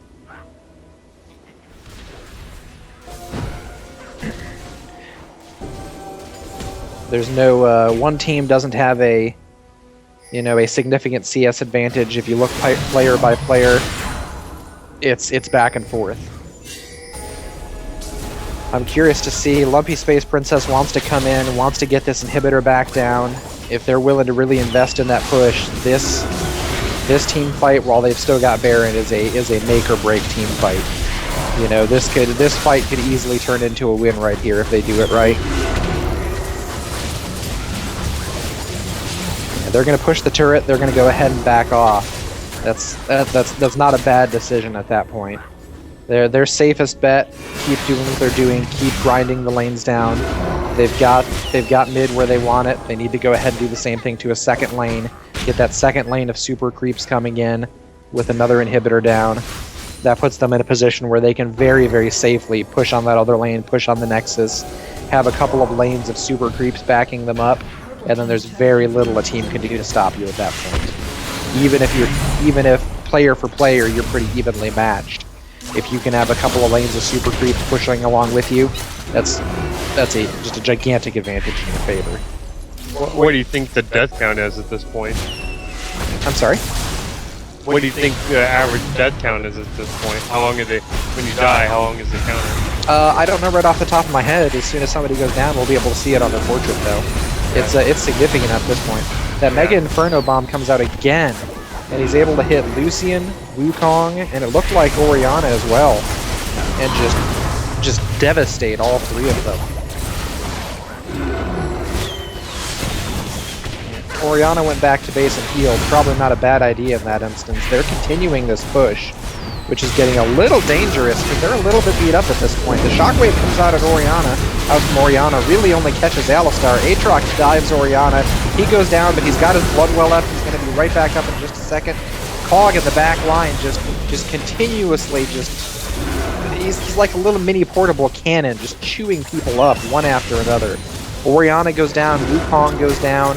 They're still continuing this push. They're through the turret, moving on to an inhibitor. That's two lanes worth of inhibitors down now. That's a great position for them to be in. Morg, Lucy, and Ryze still up. Morg with the home guards moving back in. Ryze is able to catch Cog through him, but that Cog just does so much damage. The very tip of the culling from over the wall is able to catch that Cog and finish him off. Just the tip of the culling. Hey Ben, what part of that was it again? Just the tip. Just the tip. Yeah. This is it may feel like we're this is one of those fights. This is the closest to a nail-biting game that we've had today. I'm having a hard time not getting focused on the game and just sitting here silently and staring at the screen because I want to see every little thing. I don't want to miss anything. You know, this is really a treat for a finals game. This is what you want to see. You know, you want to see two teams playing just exceptionally well, you know, and no one doing badly, and that's what's happening here. Lumpy Space Princess has a really solid team with a really good team comp that's paired really well together, and I think that's giving them a little bit of an edge, but no one is playing badly in this game.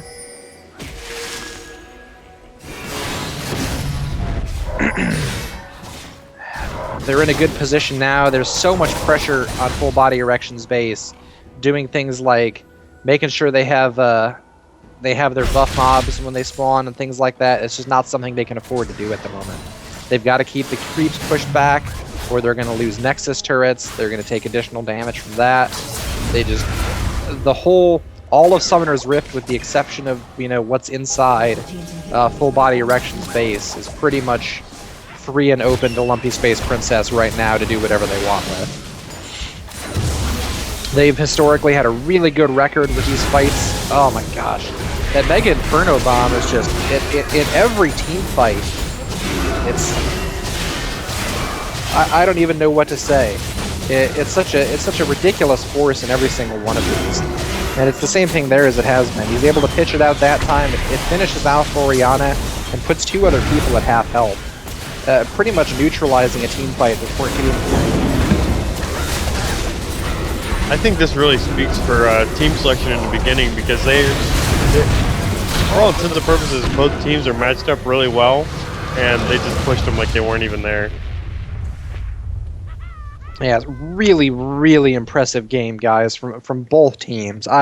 This is by far one of the closest games we've ever seen in our championship matchup. You know, everything down the line, kills, gold.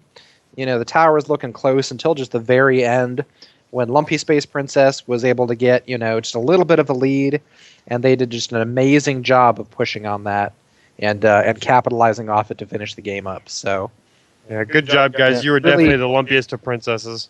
Really excellent performances from both teams. Really enjoyable to watch. Fantastic show for everybody that's on the stream. So thank you to both teams. It's a really great match to finish the day on. We really enjoyed it. So here in just a little while, we'll probably see if we can get an interview with our winning team for the day, and we'll hopefully be able to bring that to all of you guys out there. So we're going to take a quick break while we see if we can set that up, and we'll be back in just a few minutes.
All right, everybody, and we're back here with a couple of members of Lumpy Space Princess. Guys, if you wanna take a second just to introduce yourselves. Sure, I'll go ahead and go first. I'm Genshu, the ADC. And I'm Cloverblood. I'm the jungler. All right, guys, thanks for taking a minute to come out and talk to us. We really appreciate it. Really, really well played game. Really exciting. Super fun to watch. To all of us out here, it looked like until pretty close to the end, it was a really close game. How did it feel? How did it feel from the inside? Clover, you want to kick this one off, or you want me to? Sure. Alright. I would say that we kind of gave them the advantage in the early game. We gave a couple kills, and they really had the edge in the early game. And then there was one really bad dragon fight where they got 4 kills and a dragon that was really poorly fought and really poorly communicated. But the next dragon fight, we were able to kite out a couple ultis from their team, and that's when we were able to get a quadra kill on Ziggs, and that's probably where the game turned around. Yeah, really, from my point of view, going into those team fights, that Mega Inferno Bomb was like a massive team fight equalizer for the latter half of that game. It created so much confusion, did so much damage. Every time that thing went out, there were 2 people afterward that just didn't want to fight anymore. So I mean, that looked like it was a huge factor in those team fight victories for you guys. Yeah, Ziggs definitely threw out a lot of the damage there in a lot of our team fights. Perfect or near perfect ults most of the time. He played extremely well. Picked up that Quadra on that second dragon. Got him really ahead. And I mean, he took off. The feeling inside for that bot lane for me and my support, pretty nervous. Didn't know how long we could really hold out. Probably had to just stay back and CS. So for most of the part, I was using my ult to just CS. It's really tough.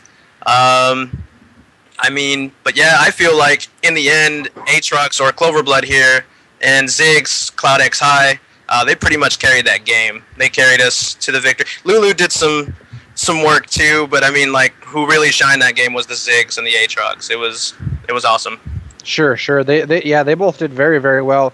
I mean, even you yourself. I mean, you had a little bit of a rougher time in the early game, but by the time you were pushing closer into their base, I mean, you were just literally just a living artillery man, burning people down one at a time. So. Yeah, Kog'Maw is built for that late game. There is that early game trading potential with him. It's just kind of difficult to do, especially when it's Alistair Cog against the early game Morg Lucian. After laning phase, yeah, pretty much you see us up, get to that late, Cog's a machine. Absolutely. So what do you think was the where did the turning point happen? When did the scales really start to shift in your favor? When did you start to realize that you were where you needed to be to actually start winning the game? Oh man, once that Ziggs got the Quadra, we knew that was it. We knew we had control. We knew we were gonna our rotations came up. Communication got a lot better. I mean, the morale of the team was just boosted. So we went pretty much ham and did what we had to do.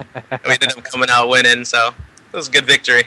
No, you guys definitely did a fantastic job. Tony, did you have any questions for him? I just the game went so long and it was so close. Was there an exhaustion factor in that game? For me, no. I actually thrive off of competition. I love it. In fact, it actually got me motivated to play even harder, especially when we were behind. It always keeps me motivated to keep going. I don't know how the rest of the team felt. Maybe Cloud felt the same way. I know he's like me in that sense. He really loves competition. How about you, Clover? How are you feeling, broski? Honestly, it really didn't affect me any. It was pretty much just I was extremely focused on not making any mistakes and us not at all getting caught out by Wukong ulti or any of that. So I was pretty much too focused on making sure we didn't make any mistakes to really even think about anything else. No, that's great, guys. Now you played a fantastic game, put on a fantastic show for our spectators. It was a really impressive performance. You pulled out a really impressive win. Thank you very much for coming out and playing today. We're really looking forward to seeing you guys in the future. Hopefully you'll be back next week and in subsequent tournaments.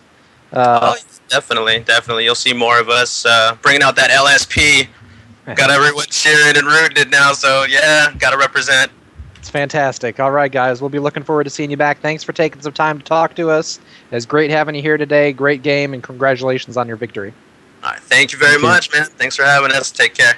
Mm-hmm. All right, everybody. That pretty much wraps it up for this 16th tournament in the Warrior Esports Series. Remember, if you would please take a couple of minutes to like us on Facebook, follow our stream on Twitch, and follow us on Twitter. All that stuff helps us very greatly. Allows us to keep bringing this content to you guys. We appreciate anything you can do on that end. And we're gonna really try to get our twatter together too. Yeah, that's right. We got to get that Twatter account going as well. Yep. So that's going to be all for today. We look forward to seeing you guys next week, where we'll have you'll have one of your standard casting teams back in the hot seats, and we'll be seeing you then. So until next time, I'm Ben Cletus Klimak. I'm Anthony and Aaron Scotton. And thanks everybody for coming out, and we'll look forward to seeing you again in the future. Thank you guys.